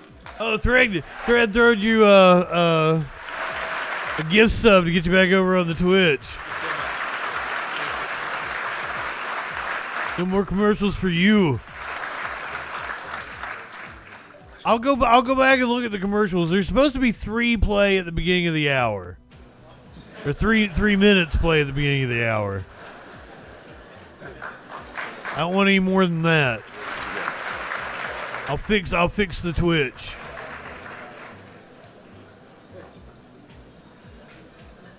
Who was this guy again? The WHCA gives his 2 awards for journalism under deadline pressure, one for print, another for broadcast. Each includes a prize of $2,000. Why didn't you tell us what he won for? This year's print winner is Peter Baker of the New York Times. The judge. I can't imagine anybody from the New York Times deserves an award. Visit to Israel just days after the October 7th attacks filed on deadline from Tel Aviv combined a comprehensive recounting of that whirlwind trip with expert reporter-driven analysis of the president's messaging and priorities during a fraught moment. He carefully selected observations of public events paired with Well, I mean, I didn't read it, but detail. Smartly that seems like that's just sucking up to the president chaos and other challenges surrounding the journey. during a genocide. Helped advance understanding of the latest developments in a fast-moving situation in real time. It included a sensitive assessment of the underlying dynamics and historic context that allowed it to stand as a definitive written recount of the day. YouTube's not that good for live shit. Please welcome the winner of the Deadline Award for Print, Peter Baker.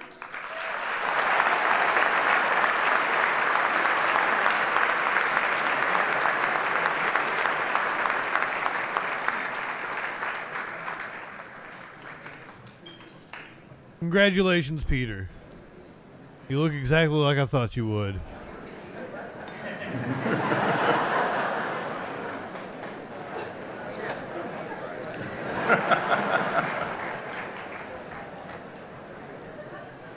If you have an Amazon, you have a free subscription. All right, now the broadcaster. We want to avoid the commercials. Under deadline pressure. This year's winner is Tamara Keith, NPR.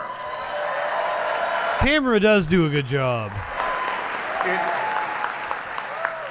It goes to last year's WHCA president for her work on the president's trip to Israel. Oh my God!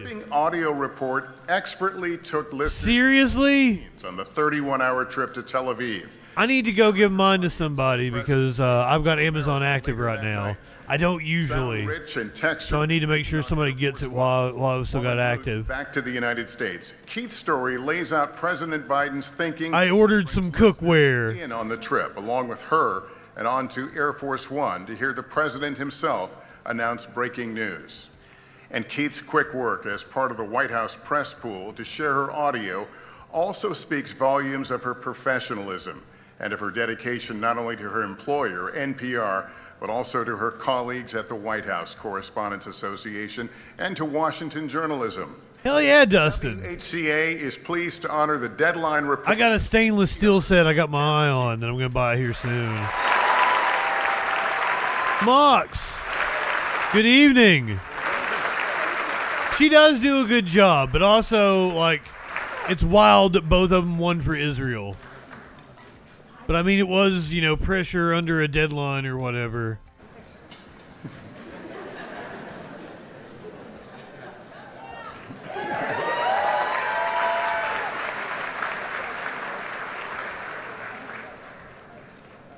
Yeah, I hate a Teflon and shit. Now the award for excellence. That's why I usually go with stainless steel. By visual you can stick the pan in the oven. This award recognizes a video. Well, you got to make sure it has a stainless steel handle as well. From a journalistic standpoint, either at the White House or in the field.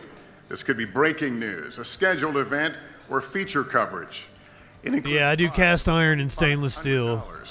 This year's award goes to Doug Mills, the New York Times, for this photo of New York Times again. Air Force One in Warsaw for the journey back to Washington, D.C. Wait, it's about... And speeches about the war in Ukraine. The judges praised the photo for showcasing three key elements: action, composition, and feeling.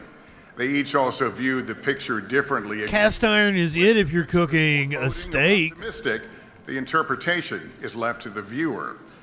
Of the impressive batch of visual entries, they said this photograph best captured the news-making year. Please join me in making some gravy. Photographer Doug Mills. Might even bake some shit in a cast iron. Why aren't I what?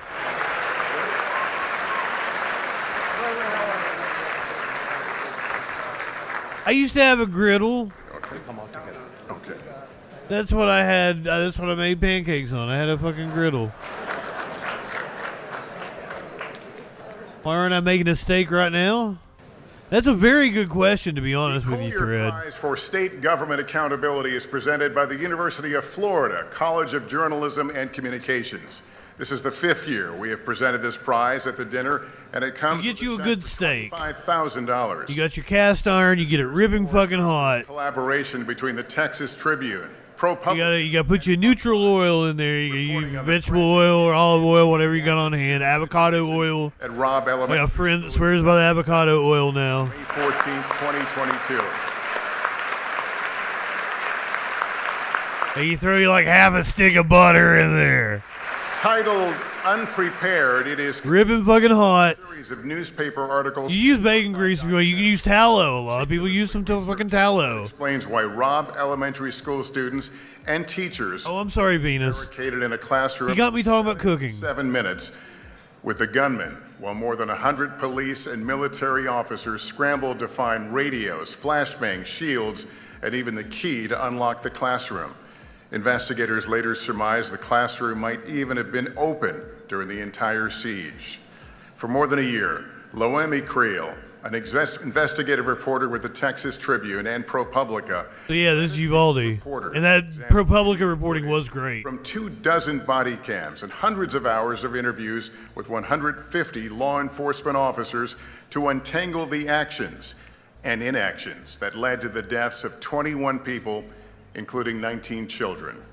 Creel and colleagues Lexi Churchill, Janine Zal Hernandez, Jessica Priest, Perla Treviso, and Zach Despart contributed to the series. Juanita Ceballos wrote and directed the Frontline documentary. The Frontline documentary is good. Standout investigation into the missteps of law enforcement during one of the most horrific school shootings in Pineapple Pizza Juice, welcome. The accompanying Frontline documentary was especially strong, using officer body cam footage and recording debriefings with officers to take viewers inside the investigation of what went wrong and why those entrusted to protect children and teachers failed to act until it was too late to save some of the victims. Here to accept the award are Loemi Creel, Lexi Churchill, and Zach Despart. Okay, this one I'm going to absolutely give props to because I've watched that Frontline, and I'm almost positive we covered that ProPublica reporting here on this very stream. So I can tell you they are absolutely deserving of these awards.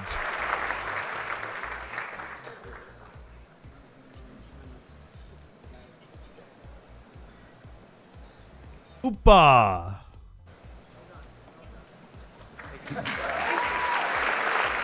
I'm pretty sure somebody's gonna kill me.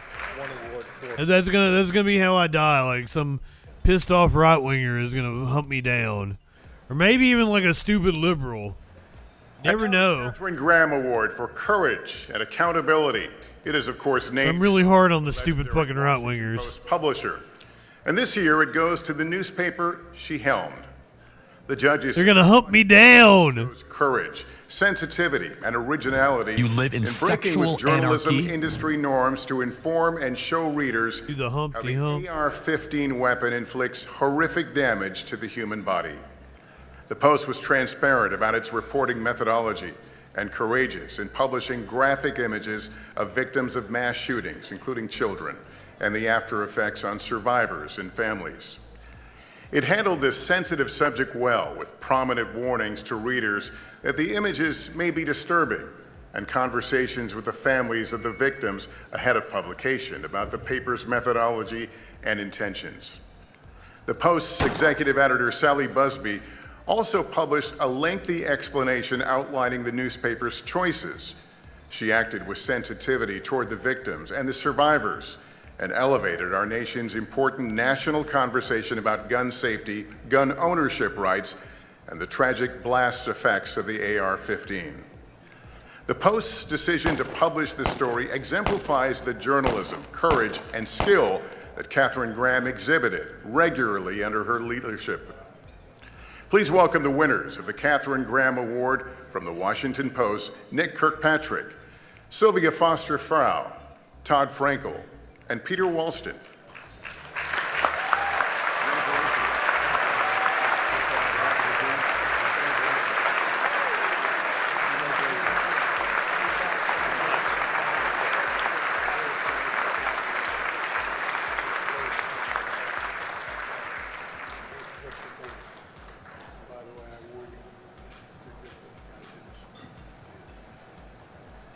There was apparently a mass shooting in Nudiland like a day or two ago.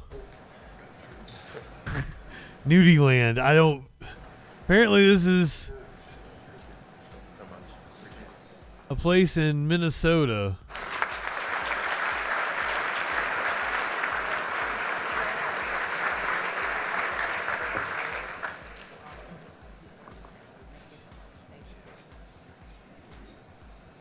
Or the punk scene or something.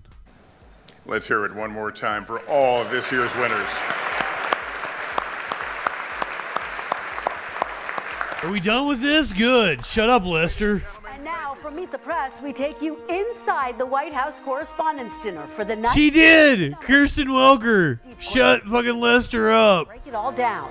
Steve? He wasn't done talking. Some numbers, and why don't we start with a map? Now, not an electoral map, but a map of the banquet hall. You can see right here there are 260, count them, 260 tables, each one of them set for 10 people. Some real advanced math here. That works out to 2,600 people. Now, if it feels a little cramped around you, it's for good reason. The entire venue, less than 30,000 square feet. So good luck maneuvering your way around, and leave a little extra room, if you will, for your servers. Here's a stat about that banquet staff. 25 years, a quarter of a century. That's the average experience at WHC. Is Kornacki going to tell us what they served? Team member.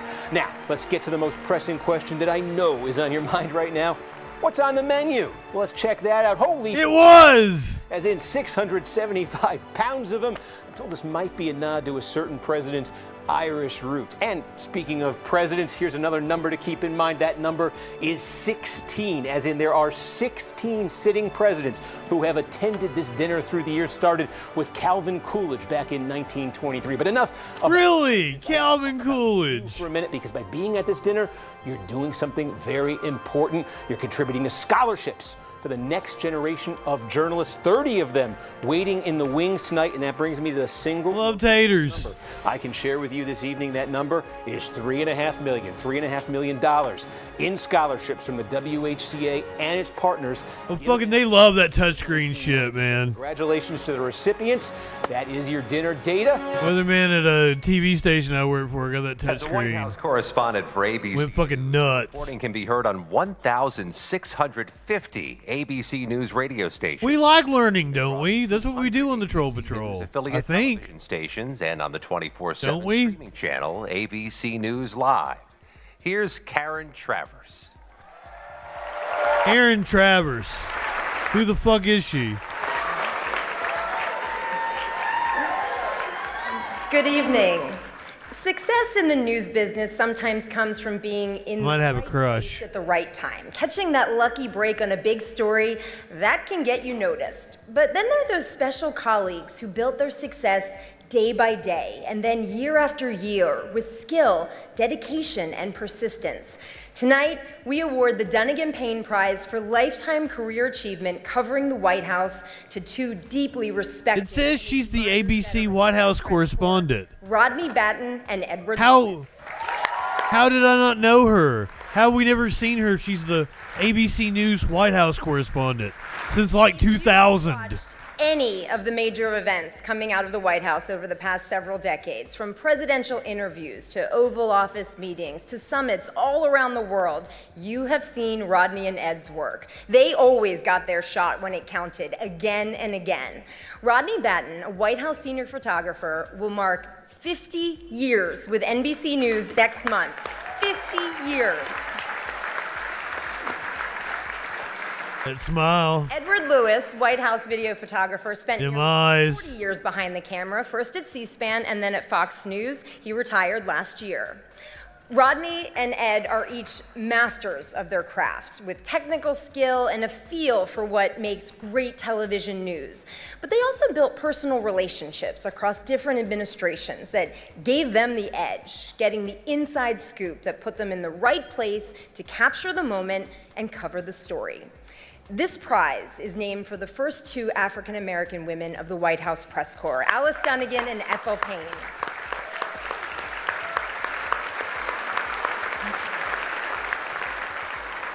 Their toughness covering President Truman broke barriers. Their sheer determination compelled President Eisenhower to take their questions.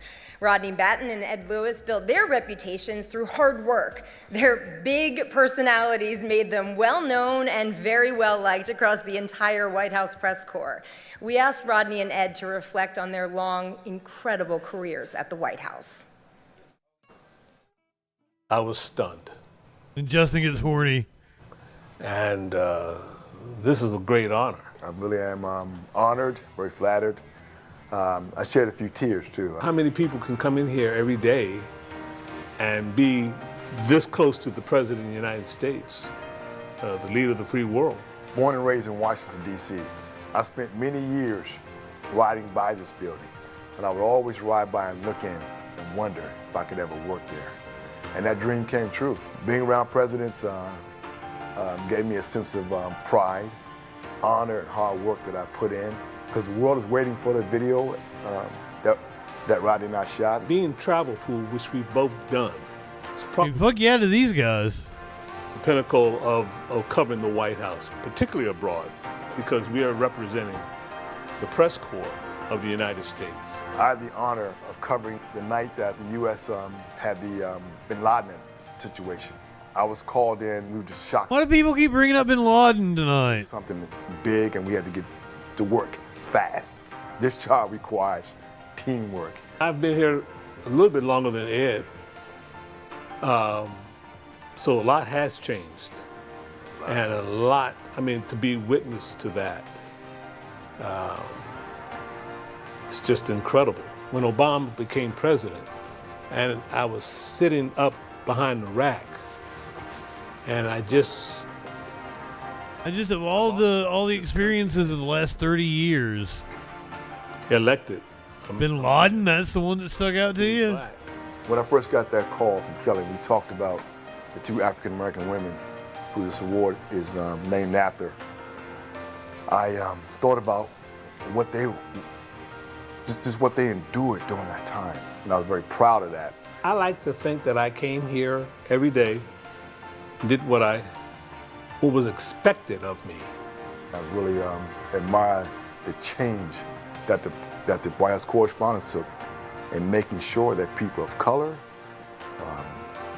other nations, ethnic groups also had access through this press environment. Because this is a center.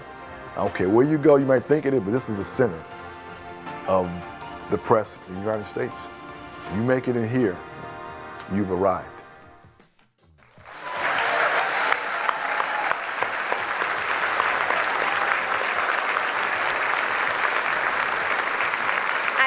Delighted to present the Dunnigan Payne Prize for Lifetime Career Achievement to Edward Lewis. Congratulations, Ed. And Rodney couldn't be here tonight. He is on a very special trip, but accepting on his behalf is his son, James. The president's there.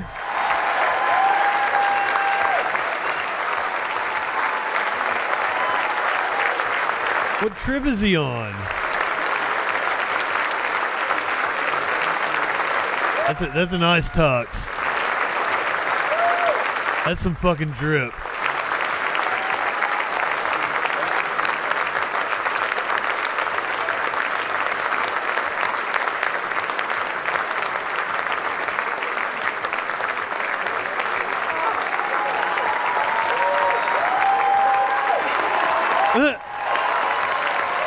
Please clap.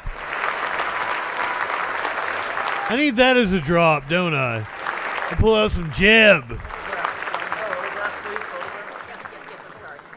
Fucking please give us Colin Jost. Somebody to say something remotely witty.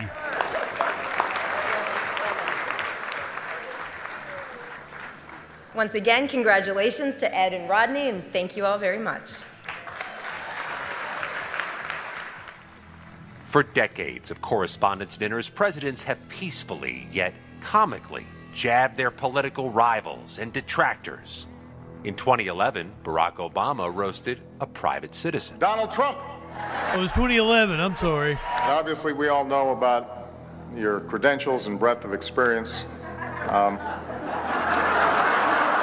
For example, no, seriously, just recently, in an episode of Celebrity Apprentice, at the steakhouse, the men's cooking team did not impress the judges from Omaha Steaks. And there was a lot of blame to go around, but you, Mr. Trump, recognized that the real problem was a lack of leadership. And so ultimately you didn't blame Little John or Meatloaf. You fired Gary Busey. And these are the kind of decisions that would keep me up at night.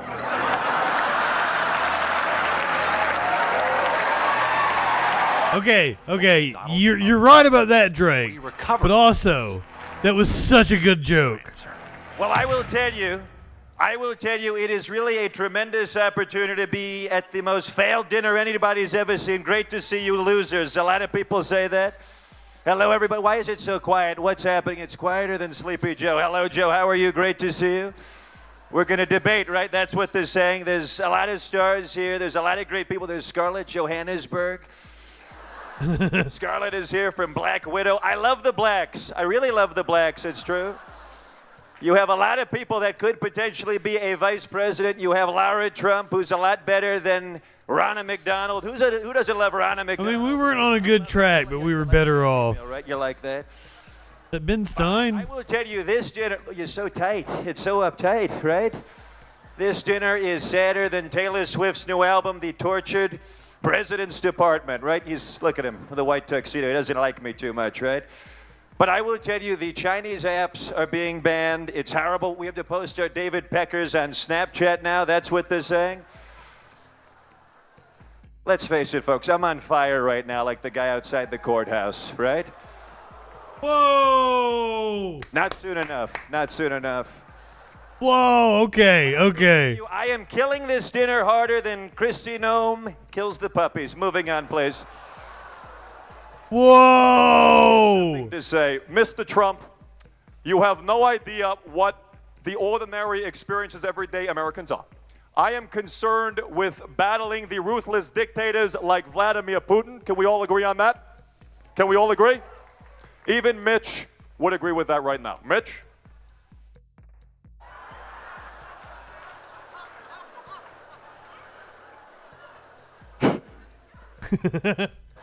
Well, let me begin by stating what a privilege it is Holy shit. to be at this dinner celebrating ordinary Americans and African Americans. Scooby-Doo, let me toss it to Barack to close it out. Everybody, DC, you've been a lot of fun. And I have to close it out by saying, when I was on the campaign trail in 2008, I led a chant with the crowd, and I would say, "You fired up?" The crowd would say, "I'm ready to go." So you have a long show. Are you fired up? Mitch was spot on. Is Obama isn't good. Thank you so much. Good night. Thank you. Thank you, Mr. President. He shouldn't have led with Trump. An impression. Because Obama needed work. Seen a man of more than 200 voices who can capture the essence of anyone. Not all of them are very good. Friend. Thank you, Matt. But he nailed Mitch. That was awesome. Putting this And his together. improv jokes about killing it. President of our Very good. nation. I'm happy to welcome a good friend. And Kristi Noem's this puppy. Summer, and we promise a peaceful transition. Please welcome from Politico, Eugene Daniels. Snicks.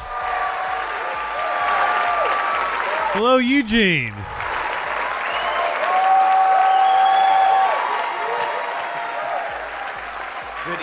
Good evening. And now for the best part of I'd totally fuck him. the scholarship students. Don't But worry. I think what he's wearing is funny. I'm sure people are looking forward to hearing from you as well. The WHCA history spans 110 years, but we are also very focused on the future and young journalists who aspire to report on government, politics, and the White House themselves one day.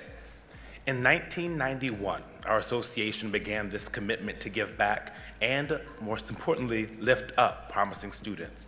Not only financial help, but WHCA mentors make a year-long commitment to work with these students, offering advice and encouragement. And we all know what a difference that can make. None of us would be here without opportunity and support, and most importantly, again, people who are ready and willing to lift us up. We have built important partnerships to extend the reach of our giving, and our dinner is the primary fundraiser for our association and our scholarships. So thank you for your support and your checks. Thank you very much. Tonight, we congratulate 30 students from 16 colleges and universities around the country. Friday, they received a tour of the White House, received a briefing with senior advisor to the president, Anita Dunn, and got amazing advice from journalists who'd literally been in their shoes. I can tell you from experience, they are bright, brilliant, and ready to take all of our jobs. Let's meet them.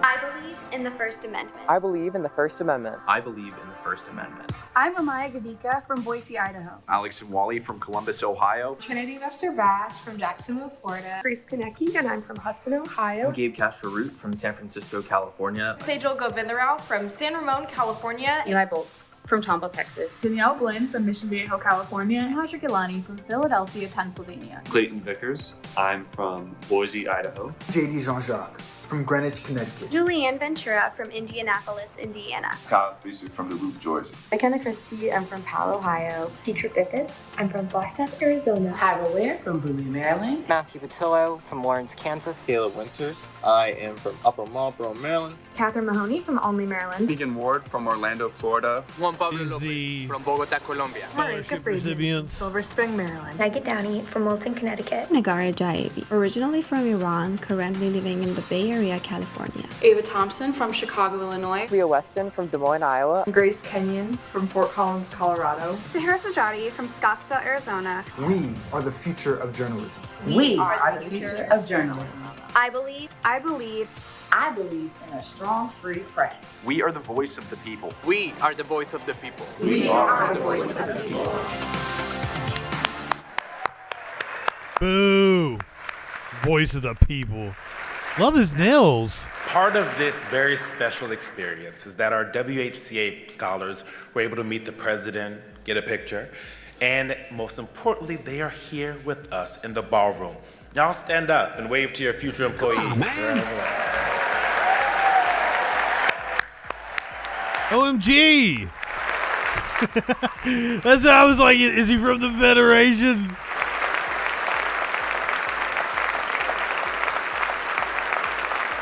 I don't approve of that outfit. Give them your time, your advice, and your cards, because trust me, they will. But other than that, dude's got it going on. Thank you. Have a good night. I'm a White House correspondent. Of course, I've learned to tune out these showboats. I'm a White House audio technician. Of course I'm good boy. Everybody wants to rule the world. I'm a radio. That's kind of a weird song to play, isn't it? Of course I can get on the air from anywhere. I'm a White House correspondent. Of course I don't mind if the National Park Service cuts the lawn during my live shot. I'm a White House still photographer. Of course I don't need to climb the corporate ladder. I spend my days up here already. I'm a White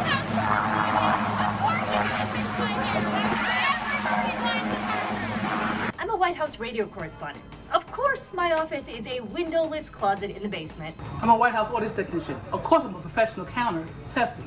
1, 2, 3, 4, 5, 6, 7, 8, 9, 10. I'm a White House correspondent. Of course I listen through the walls to know what's actually going on around here. I'm a White House correspondent. Of course I know you're listening. I don't feel like they're the ones we need to eat.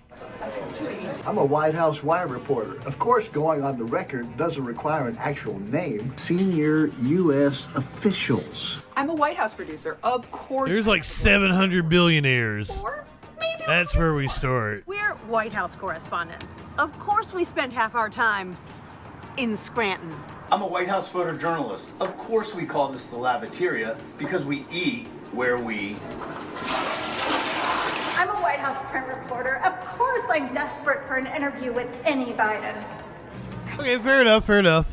I'm a White House correspondent. Of course, I ask multiple questions on multiple topics. We want you guys to watch us eat the rich. I'm the White House press secretary. Of course, I sidestep a few probing questions here and there with, I don't want to get ahead of the president. Tonight, I want to get ahead of the president, and I have his speech right here. And there are some great punchlines. Here's my favorite. No. We're White House press aides. Of course we move press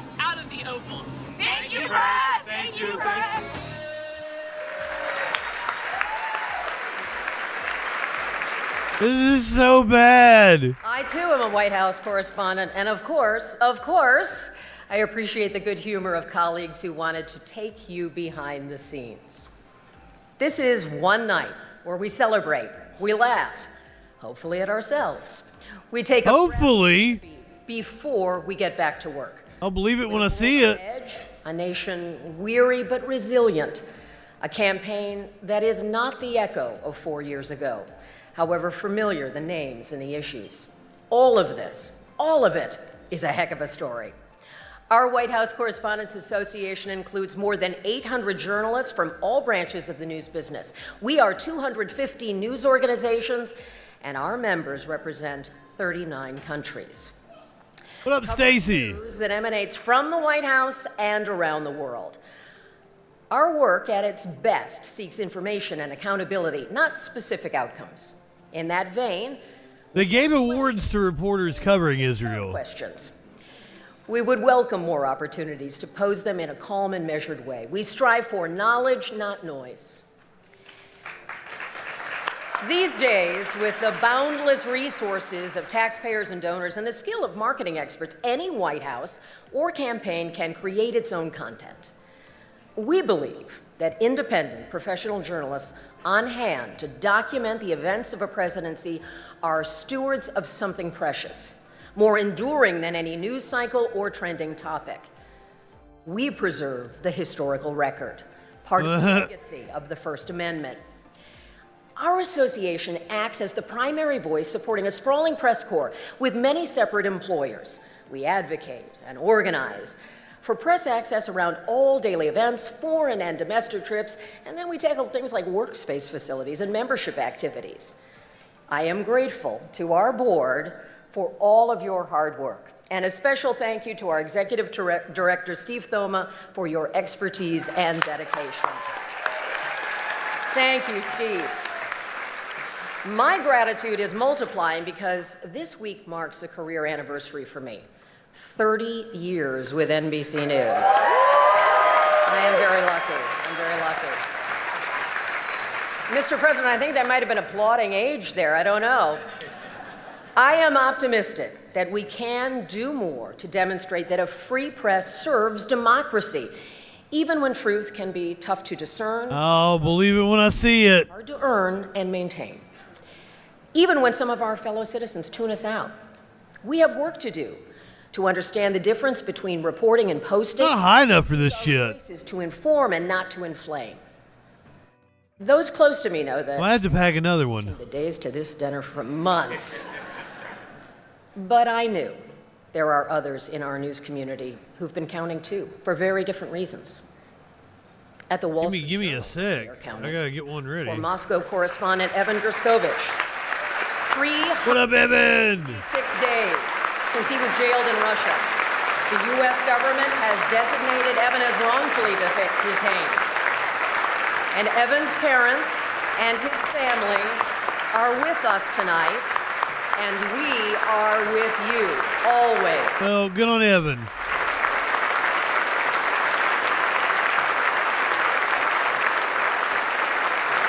Glad you're here with us tonight.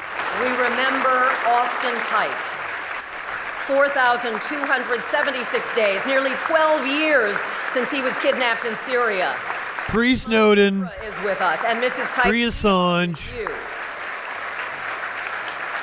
And Mr. President. However, fuck both of them. Everything you can to bring them home. Our profession can be perilous. You can believe both those things. You can believe they should be freed, killed. Most of those not set a precedent against journalism, and you can also believe fuck both of them. Edward Snowden has been saying some stupid ass shit, including an American with dual Russian citizenship, Alsu Kermayshev, who works for the U.S.-funded Radio Free Europe Radio Liberty. She has been jailed in Russia since October. Here at home, there are different challenges, online threats, hostility vented at reporters on the job, and anxiety is about a paycheck. Layoffs have hit our business very hard this year. For news consumers who believe that a free press is essential, how much did it cost to put on this event? Belief with a subscription. Show that professionally gathered news is a product you value. And we owe you our best efforts and our highest standards. So I have a ritual that began years ago when I first started on the beat, that no matter what is going on, I make a point. Turn the beat around. Through the gates. I remember that I am the granddaughter of Irish. Snowden's like an Elon fucking fart sniffer. Big, bright future. I recognize that any day could shift from quiet to consequential, upended by unexpected events. History could pivot that very day. So I ask myself, will I be ready? Will I be worthy? Will you? Past WHCA president. Yeah, what is the U.S. going to do about the Please stand up. Former board member. reporters killed by Israel? Our chief White House correspondents, please stand. Our current correspondents, reporters, producers, visual and broadcast journalists on this beat, please stand. Should I stand? Who have previously covered the White House. I am so proud of all of I'm on this beat. She's honoring me. Thank you. And join me. Thank you. Join me in a tradition where Thank we you. show our respect for the office we cover. On this night, a toast to the First Amendment and to the President. Come on, Mr. man. President. And now, I get to I'm say ready to toast, yes. grandparents and my mom Welcome if you got them. were possible. I'm honored to welcome the 46th President of the United States, Joe Biden.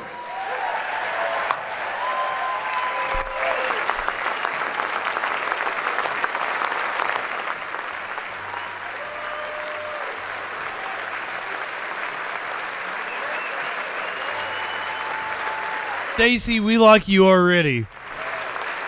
You're amongst friends here. Thank you. If you think your Irish grandparents are wondering, what great-great-grandparents that get here in 1846 and went, what in the hell's going on?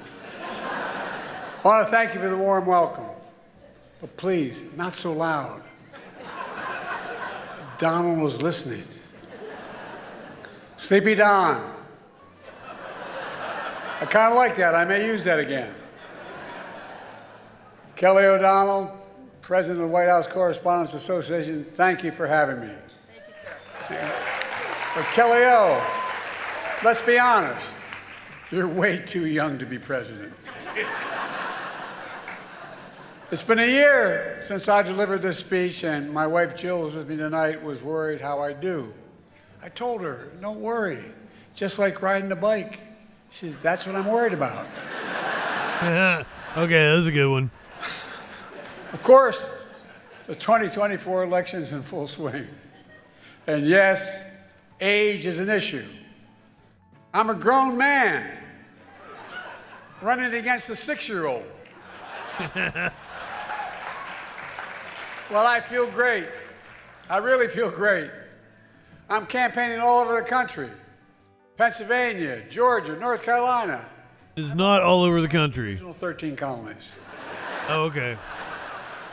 I stepped on his punchline. And speaking of history, did you hear what Donald just said about the major Civil War battle? Quote, Gettysburg, wow.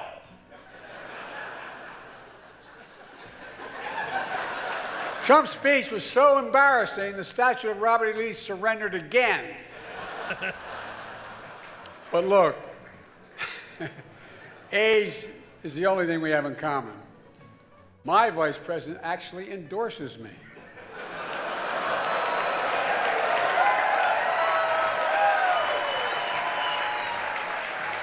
You didn't at one time. I had a great stretch since the State of the Union.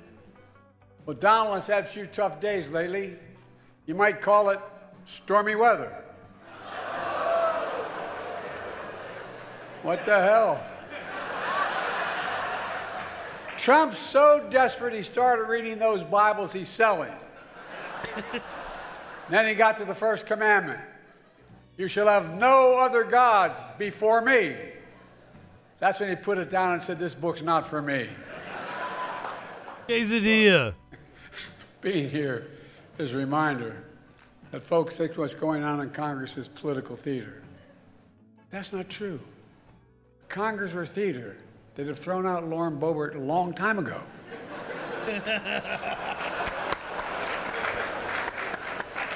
Now, to all my friends in the press and Fox News,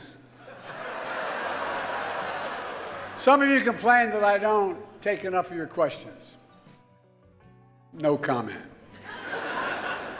Of course, the New York Times issued a statement blasting me for, quote, active and effectively avoiding independent journalists. Hey, if that's what it takes to get the New York Times to say I'm active and effective, I'm for it. It's okay. There's a story that came out. Apparently, the New York Times is Biden's least favorite newspaper. Higher standards. I do interviews with strong, independent journalists who millions of people actually listen to, like Howard Stern.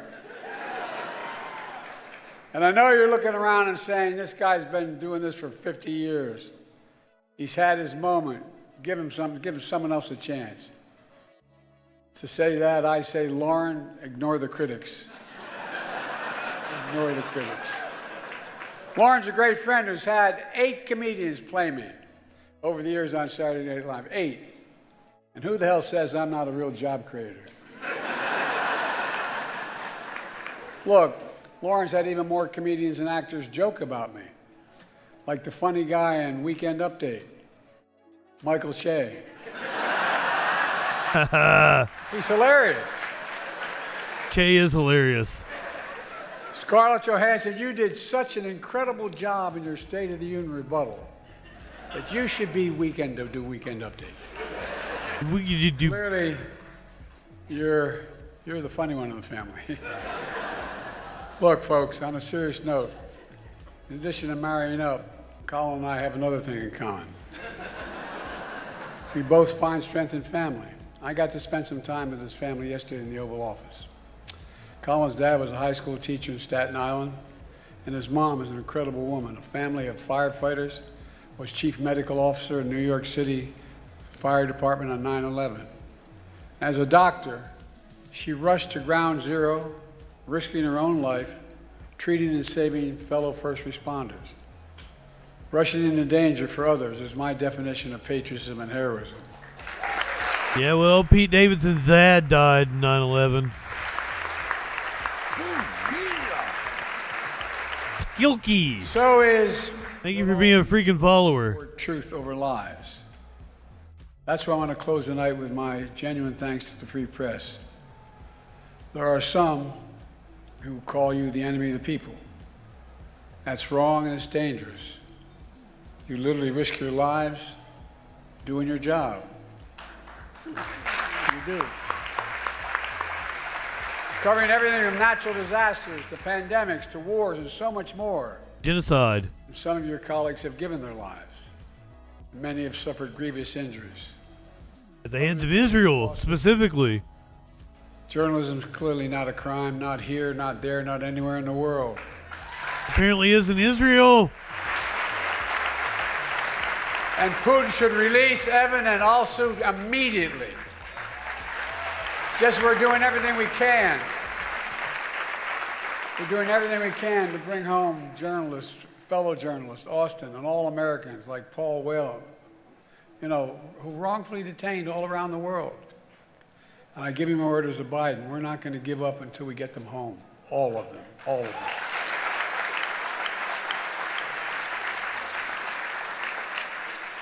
On the 3rd anniversary of January 6th, I went to Valley Forge. I said the most urgent question of our time is whether democracy is still the sacred cause of America. That is the question. When has it ever been? People must answer this year. And you, the free press, play a critical role in making sure the American people have the information they need to make an informed decision. A defeated former president has made no secret of his attack on our democracy. He said he wants to be a dictator on day one, and so much more. He tells supporters he is their revenge and retribution. When in God's name have you ever heard of another president say something like that? Oh, darling, the media is not paid by the government. When he loses again.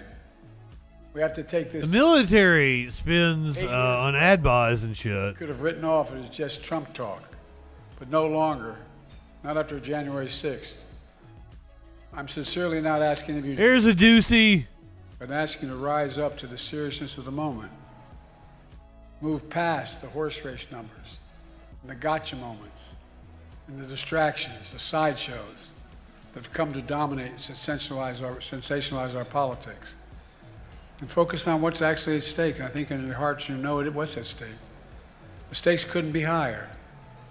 Every single one of us has a role to play, a serious role to play, in making sure democracy endures. American. Soviet mind. What's going on? My role, but in all due respect, so do you.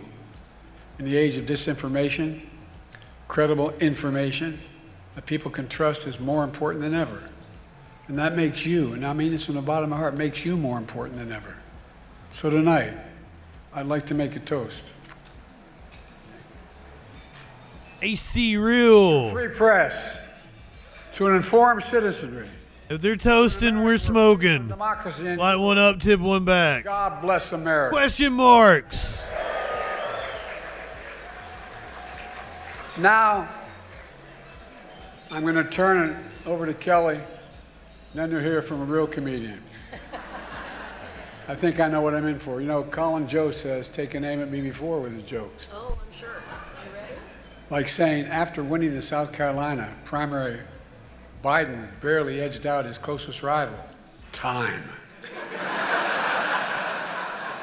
Colin, when I win, I'm going to have a whole hell of a lot of time. Watching from Mexico. Watching, pal. We're glad to have you here, Stacy. You take a shot of tequila for us. Thank you.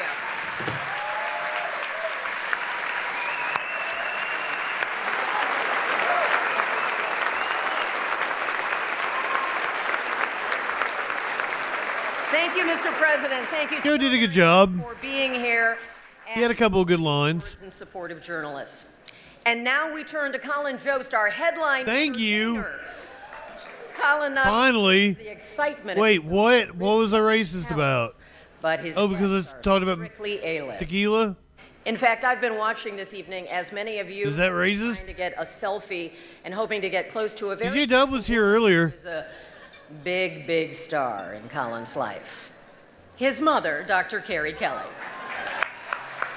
And I know Scarlett agrees. Why is she still talking? Is indeed a star in her own right.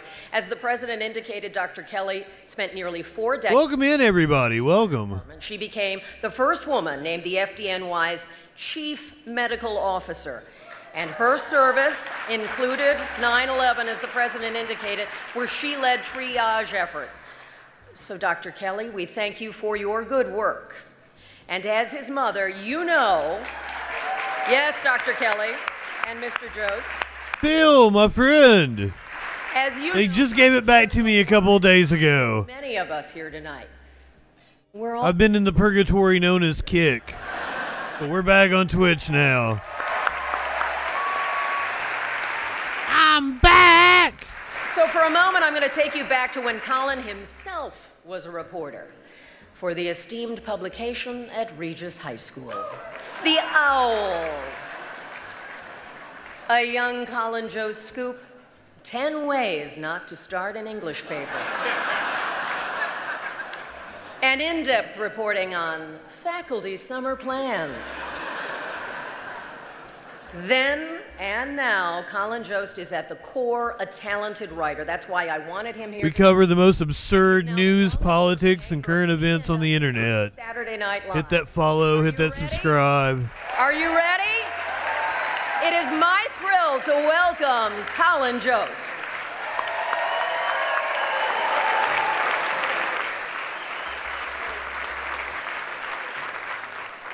Finally. Whew. Thank you, everyone. Hello. Thank you, That was camera. hard-hitting journalism you saw in The Owl. I didn't know you were going to show photos of me from high school. Yeah, it's not really fair. You can't do it for President Biden because the technology wasn't invented when he was in high school. It's not really fair. Funny because it's true. Good evening, everyone. I'm Colin Jost, and I'll be delivering the Republican response. I'll be honest. Bill, thank you for the sub. I need to get back to New York because I'm juror number 5 on a big trial. Trump's lawyer took one look at me and he's like, he's got to be on our side.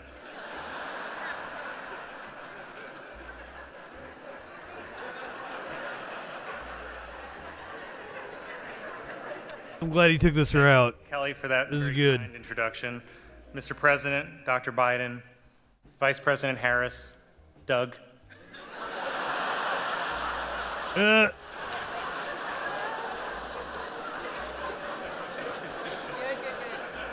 Doug, as you can tell from all the comments about my wife, I'm also used to being the second gentleman.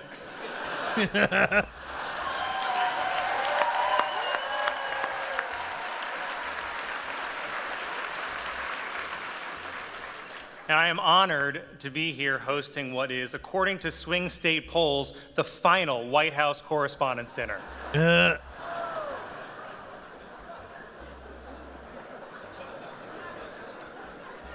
Trump never attended one. It would have been so much fun. Remember, for most of us.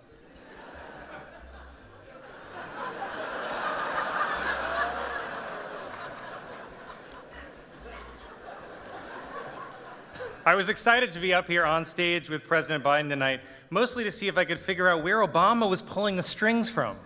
I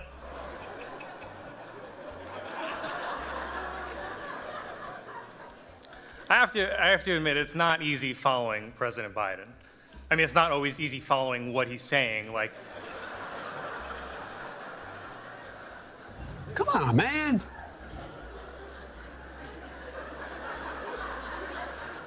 But before I begin tonight, can we just acknowledge how refreshing it is to see a president of the United States at an event that doesn't begin with a bailiff saying, "All rise." That was a good one. And I would like to point out, it's after 10 p.m. Sleepy Joe is still awake, while Donald Trump has spent the past week falling asleep in court every morning. Though Fox News said he was just being anti-woke. Up yours, woke moralists.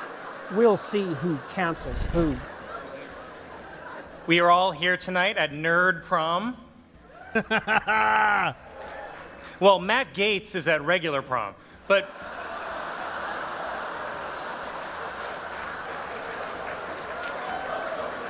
oh, wow. I actually thought I saw Matt Gaetz here tonight, but it was actually just my own reflection in a spoon.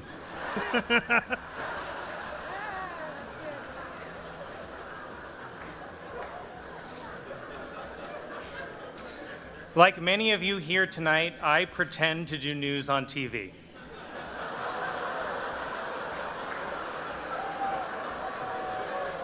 She was a little hurt by that. My Weekend Update co-anchor, Michael Che, was going to join me here tonight, but in solidarity with President Biden, I decided to lose all my black support. Oh!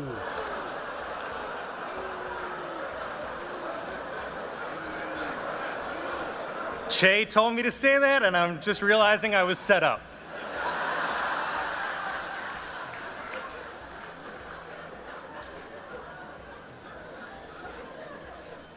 I've done Weekend Update for a while now, but most people don't know that I started out doing the actual news. My first job out of college was as a reporter for the Staten Island Advance newspaper.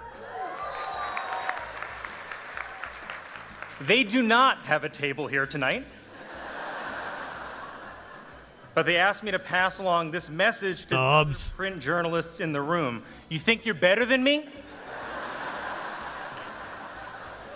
They do.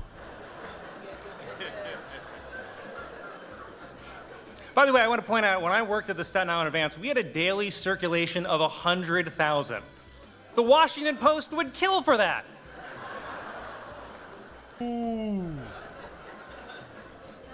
That one didn't hit hard with that room. Aspiring journalist, I want to genuinely congratulate all the award winners here tonight. Congratulations.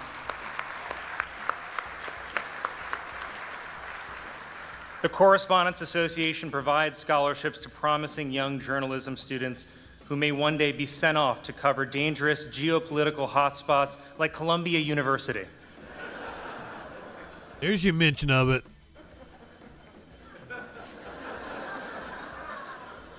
Tonight, this event is being televised live on C-SPAN. Woo!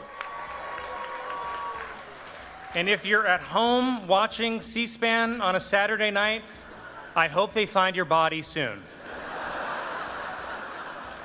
We're having a blast, Colin. Light one up, tip one back. Oh! There are so many incredible news organizations here tonight. Also a few credible ones. The Washington Post is here. Washington Post. You got me good with that one. They were the ones taking your coats at the door. Please be sure to tip.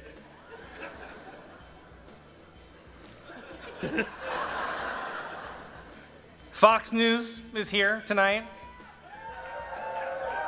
It's the end of an era.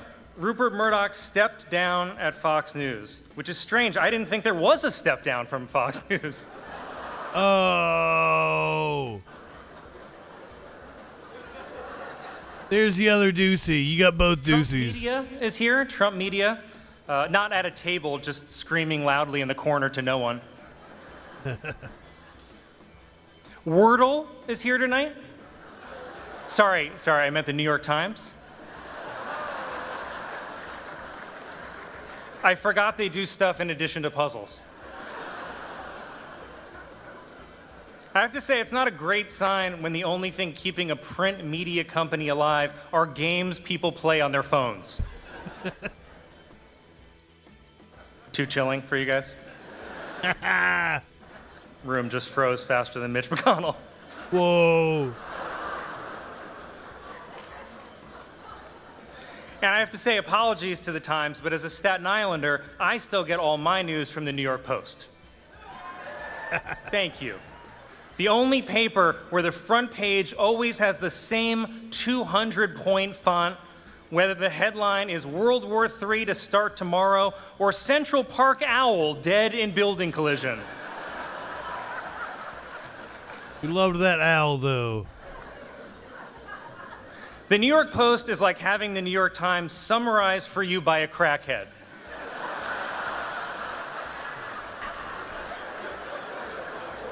The Times will say, a border deal continues to evade Congress, and the Post is like, these Mexicans are taking my stuff.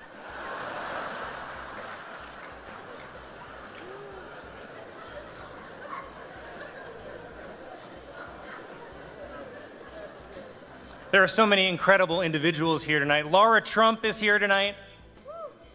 Okay, is she? I got one woo. She recently released a cover of the song I Won't Back Down. Upon hearing it, Tom Petty died again. Is that her? She's really there? To a member of the Trump family, but maybe stick to politics?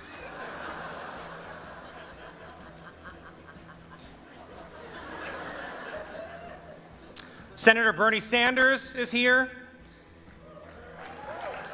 because he's not the type to pass up a free hot meal.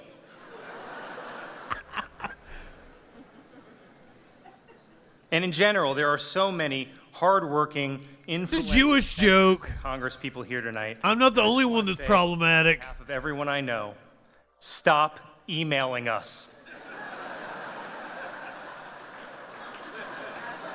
Stop it. We get it. Democracy is on the line. And your plan to save it is to flood our inboxes like your Crate and Barrel.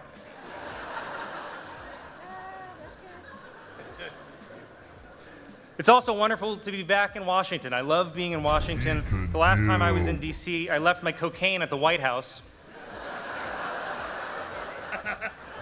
Luckily, the president was able to put it to good use for his State of the Union. Come on, man. I'm kidding, of course. The president doesn't call it cocaine. He calls it high-speed rail.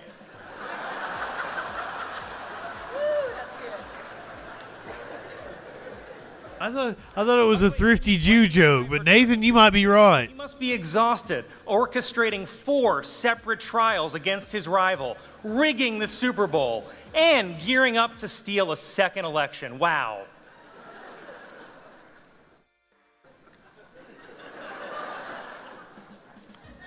Biden laughed.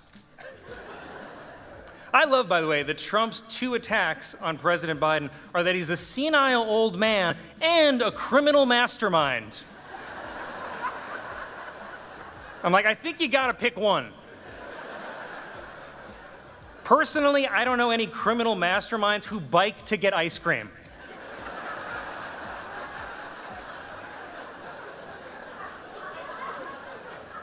Also, it's not like Trump himself is young and sharp. I'm not saying both candidates are old, but you know Jimmy Carter is out there thinking, I could maybe win this thing.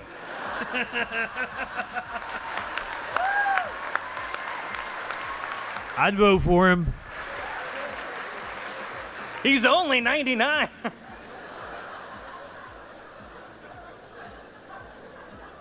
There is an election. There's an election 6 extremely long months from now. So let me see if I can summarize where this race stands at this moment. The Republican candidate for president owes $500 million in fines for bank fraud and is currently spending his days farting himself awake during a porn star hush money trial, and the race is tied? Carter served 1 term, defeated by Reagan. The race is tied. Yeah, it's sad. Nothing makes sense anymore.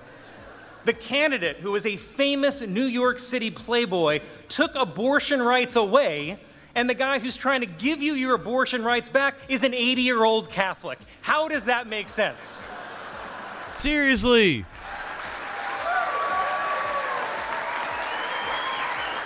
Here, sir. Welcome. By the way, President Biden, isn't it crazy that he's only our 2nd Catholic president? And what's even crazier is that in just a few short months, we'll have our 3rd in RFK Jr.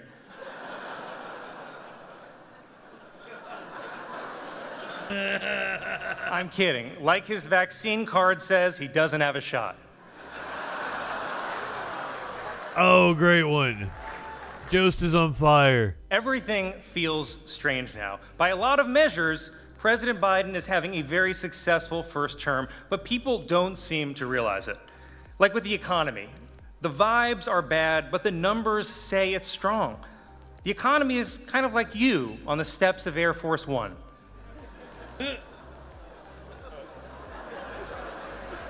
It feels like it's stumbling, but there is somehow upward progress.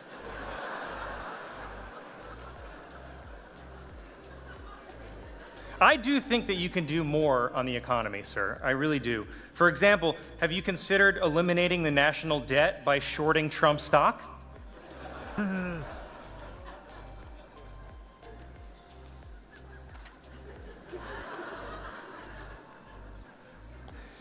People keep asking if our lives are better than they were 4 years ago. Of course they are. 4 years ago, we didn't have online sports gambling. What more do you need? By the way, that's probably what's keeping the economy afloat. Online gambling and Taylor Swift. Without those, we'd be in a recession right now. How did I know that was coming? The problem is, people are always going to compare your first term to Obama's. But I think there are actually a lot of positive similarities. You both made big strides in healthcare. Obama got us out of a recession. You got us out of a pandemic. Obama got bin Laden. You got OJ. Oh, God.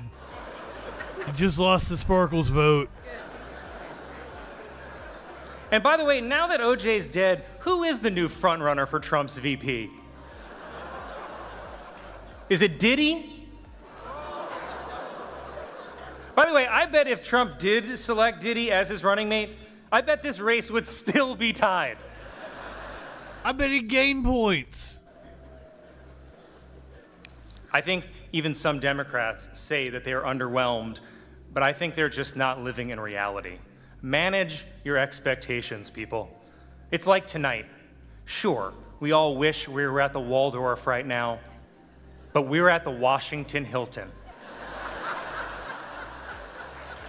And we have to make the best of it. Just be happy you're not at the airport Hilton.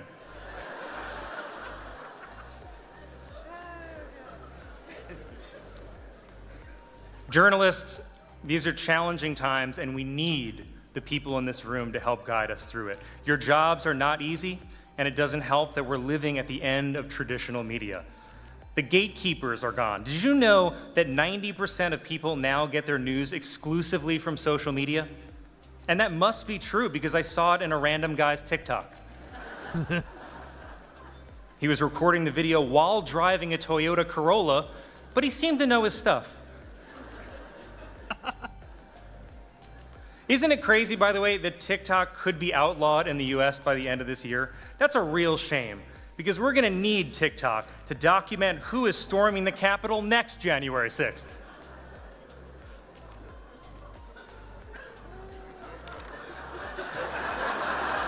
He makes an excellent point. Things are not bad for everyone, though. This may be the worst time in history to be a print journalist. It is the best time in history to be a courtroom sketch artist.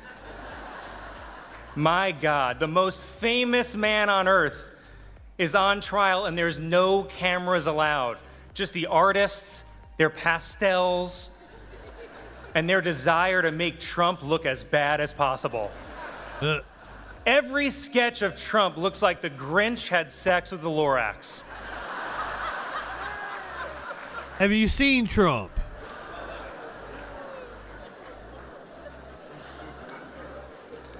In closing, you're a very good drawer. I would really like to take a moment to recognize all the print journalists in this room. Your words speak truth to power. Your words bring light to the darkness. And most importantly, your words train the AI programs that will soon replace you.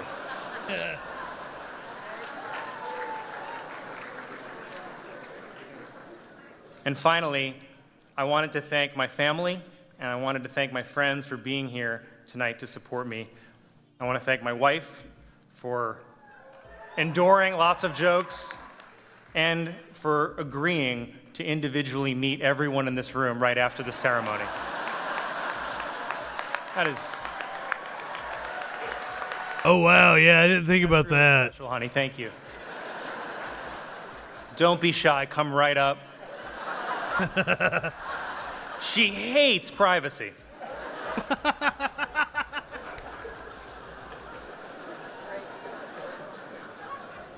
And with my family in mind, I wanted to share one last thing with you before I go, and I wanted to share one thing with you, Mr. President, before I go. I lost my grandfather this year, as you alluded to, a firefighter, William Kelly. He's the reason that our son's middle name is William. He helped raise me growing up, and I would not be here today without him. My grandpa was a firefighter on Staten Island for 40 years. To make extra money for his family, he was a substitute teacher, and he painted houses. And since it's Staten Island, I should point out it's not like the Scorsese Irishman painting houses. Don't get the joke. He was not a mafia hitman. He actually painted houses. The FBI is here. I don't want to start a whole thing. That makes sense. My grandfather was another rare Irishman who didn't drink because he lost his father and his brother to alcoholism. And I swear, Mr. President, this is not an age comparison. You remind me of him. Some of your best qualities remind me of his. And I will say, he was 95 and he was still great at stairs. I think it's because he didn't try to run up them.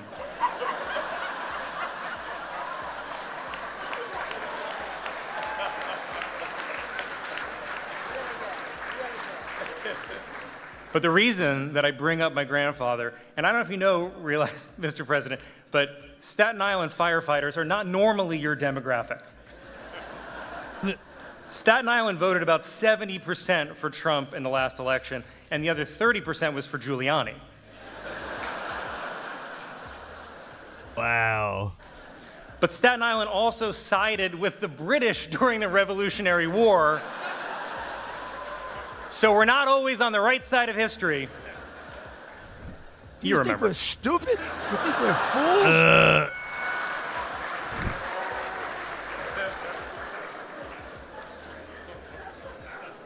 But my grandfather, a Staten Island firefighter, voted for you, Mr. President.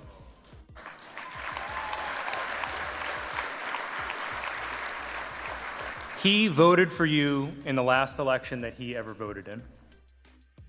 I mean, I'm sure someone else will vote twice in this election using his name, but that's just how the Democratic machine works. Come on, man.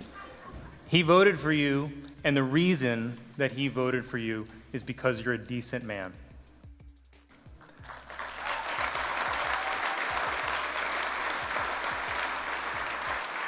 My grandpa... Lobby power for it, 5,000. Decency is why we're all here tonight. Decency is how we're able to be here. Jost did better than I thought he would. Yeah, it's kind of went downhill at the end here. Decency is how we're able to make jokes about each other and one of us doesn't go to prison after. We go to the Newsmax after party. It would have been much funnier. And when you look at the levels of freedom throughout history and even around the world today, this is the exception. This freedom is incredibly rare, and the journalists in this room help protect that freedom, and we cannot ever take that for granted.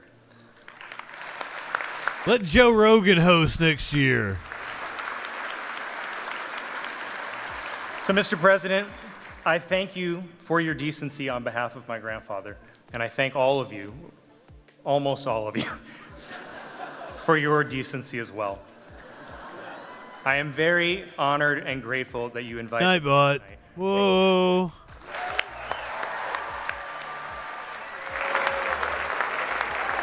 Yeah, he did a good job. He did better than I thought he would. Got all sentimental there at the end. I didn't like that. And all of our speakers tonight, especially you, Mr. President. Thanks again to our executive producer, Bob Bain, and his excellent team. Thank you to the Washington Hilton. Really, thank you to the Washington Hilton. I am forever grateful to our members and to Comcast, NBC Universal, my home at NBC News. Thank you to our board, and good luck, Eugene. I hope you had fun. Good luck, Eugene. Of my life. Good night. Oh, it's the Bow Bow song. Until the President, Vice President, First Lady, and Second Gentleman have departed. This has been Scott McFarland speaking for the White House Correspondents Association. Thank you, and good night. And that's the White House Correspondents' Dinner. Thank you, Brad. Thank you, Brad. You're still here? It's over. That Dean Cain? Oh.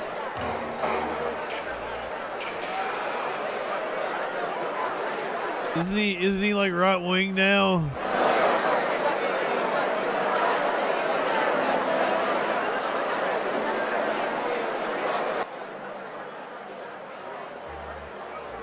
I've got a cat coming over here. It our Catterday.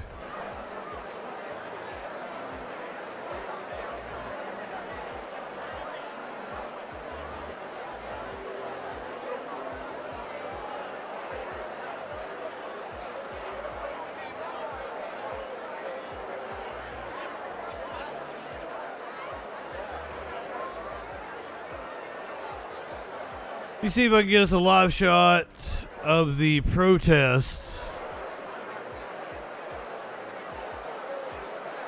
outside of the Hilton.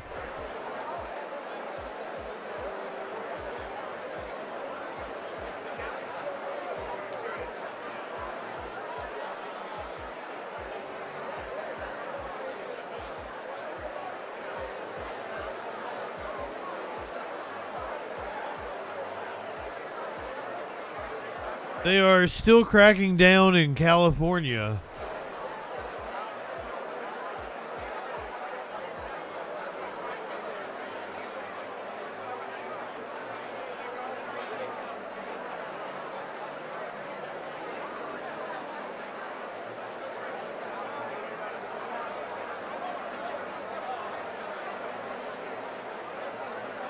No live shot outside of the Correspondents' dinner, though.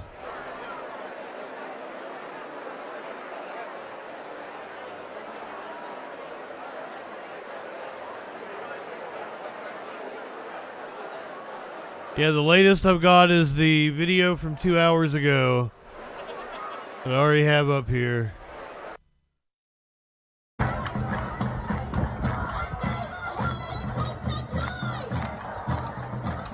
Hopefully that is still going on as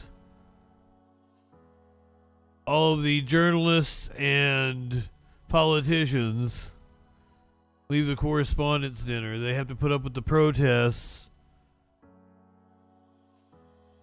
You will see the Palestinian flag projected on this building, wherever the building is across from the Washington, D.C. Hilton. I might have to pack another one. I think I've exhausted the marijuana that was in my body.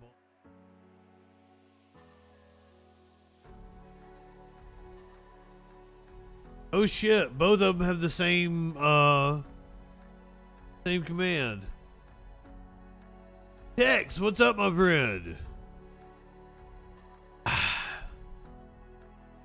Yeah, okay, like, so that's a tough question to answer, right? So mounting pressure overall, yes, is going to have an effect. Does this individual protest in and of itself have an effect, or is it part of a overall shift in tone? We have already seen the government shift its position, however slightly, if just in tone towards the press about continuing to support Israel. No more spoons. What are you talking about, spoons? There's a Smoky in my lap. What does TTFN mean? I don't even know what that acronym means. I have to look it up every time somebody says it to me.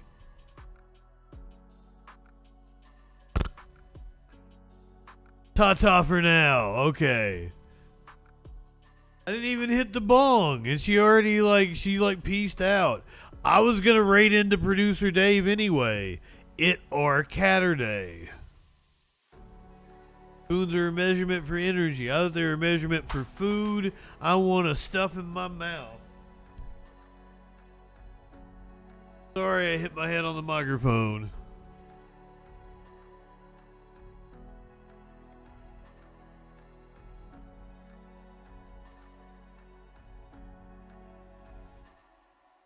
Totally enjoyed the Correspondents' dinner. Let's get us an animal video going here. That's what we need. You know, Puppy Bus is what we need to end the night.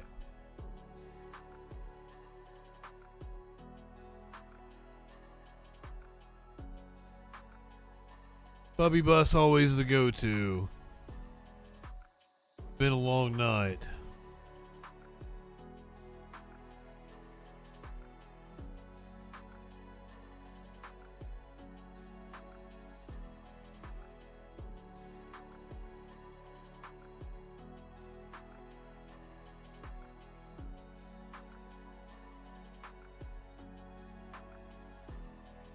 This is Mo Mountain Mutts, Alaska. Jake. What up, Jake? Here comes Layla. Layla! Go, girl, go on back to your spot. Absolutely. I think they are being effective right now. Murder dog. And here comes Mina. Come here, dog. All right, girl. Go find your spot. The media has been derelict in its duty, in my opinion. Hi, good boy. So It's exhausting. Work on sit stay. Oh my God, look at that baby. Her way, as the rest wait. Come on, girl. Again, Mo_mountain_mutts. Nice job, pretty girl. And here comes Miss Wrigley. Good girl. Derelict these nuts. And here we have He's Weston. kicking authority, the Come on, boss. good boy. Ooh, a little shaky, shaky. Wesson. Mika. Good girl, Mika. Ooh. Ooh, we got little Max here. Good boy. Oh, he is little. Here we got Odin, the mini Aussie. We got Max. Hi, buddy. And his brother Loki to follow. Oh, hey, Max and Loki. Here comes Echo. Oh, we've seen Echo before. Good job, girl. Load on up. Such a pretty girl. Here comes Jameson. Good job, buddy. Oh, let's go. Come on, up, up, up. And to end things off, we got Indiana and Mo. We've been really working on his training. He did great. Good job, buddy. Come on. Oh, such a good boy. He's like, I'm gonna make sure she gets on one. Guys. That's what they are, like a training. Complimentary turkey chips from your friend Lola. What next?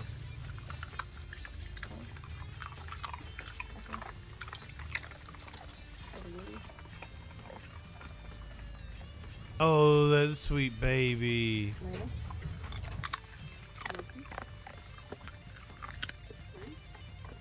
You're getting turkey chips.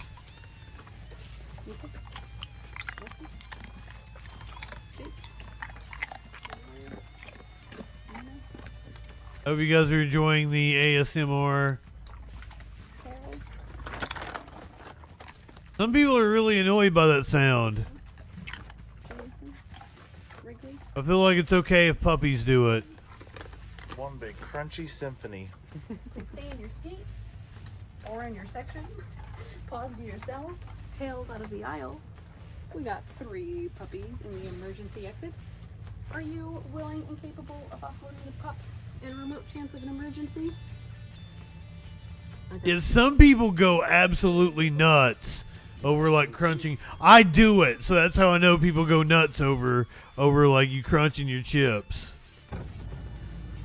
Hello, Jake. But puppies get a pass. Layla. Because puppies are cute. Good girl, going back to your spot. And here comes. Like, I don't really eat with my mouth open. Murdoch. But chips specifically. And here comes Mina. Like, I'm just like crunching them down like as you snack on them. Both of my best friends hated me doing that. Hi, good boy. So we're doing this as a way to work on sit stay. Carol slowly but surely making her way as the rest wait. Come on, girl. Oh. Load up on the bus, girl. Nice job, pretty girl. And here comes Miss Wrigley. Good girl. Hey, Wrigley. Go load up, girl. Is this the same one? I thought we were watching the same video. Go on, good boy. Ooh, a little shaky, shaky. Mika. Hey, Mika. Ooh. Oh, yeah, I remember Mika. Little Max here. Good boy. On the bus. Indeed. We got Odin, the mini Aussie. We got Max. Hi, buddy. And his brother Loki to follow. Shoom. Here comes Echo. Look at that tail. Good job, girl. Load on up. Here comes Jameson. Good job, buddy. I need a shot of Jameson. Come on, up, up, up. And to end things off, we got Indiana and Mo. We've been really working on his training. Oh. Good job, buddy. Come on, let's go on the bus. You just keep circling back to me. Dozens of media people have been killed in Israel. But we're on the puppies now, Stacy. From your friend Lola. We wrap up with cuteness because we do so much horrible news on here. Is it in the hundreds now? Oh God.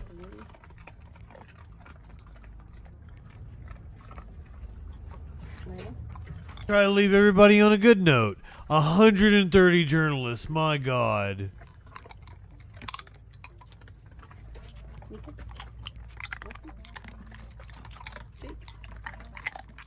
That is a war crime, if I'm not mistaken.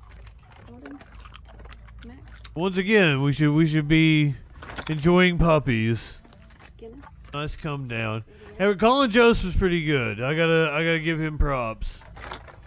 And then I'm glad the ProPublica journalist won for the Uvalde coverage. Pause to yourself. Tails out of the aisle.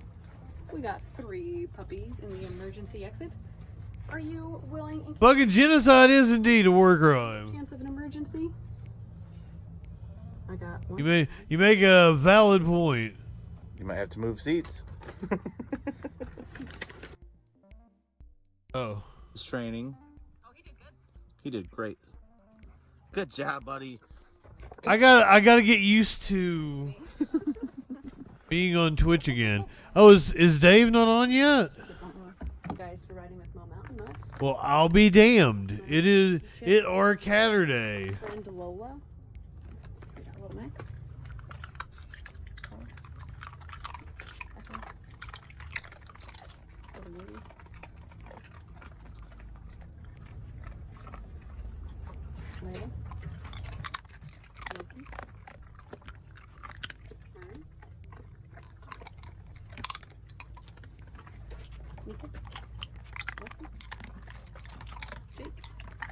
Let's go say hey to Tyler. If you're watching on Twitch, we're gonna head over to Tyler X Live. Producer Dave over on Echoplex Media. Go ahead, light one up, tip one back.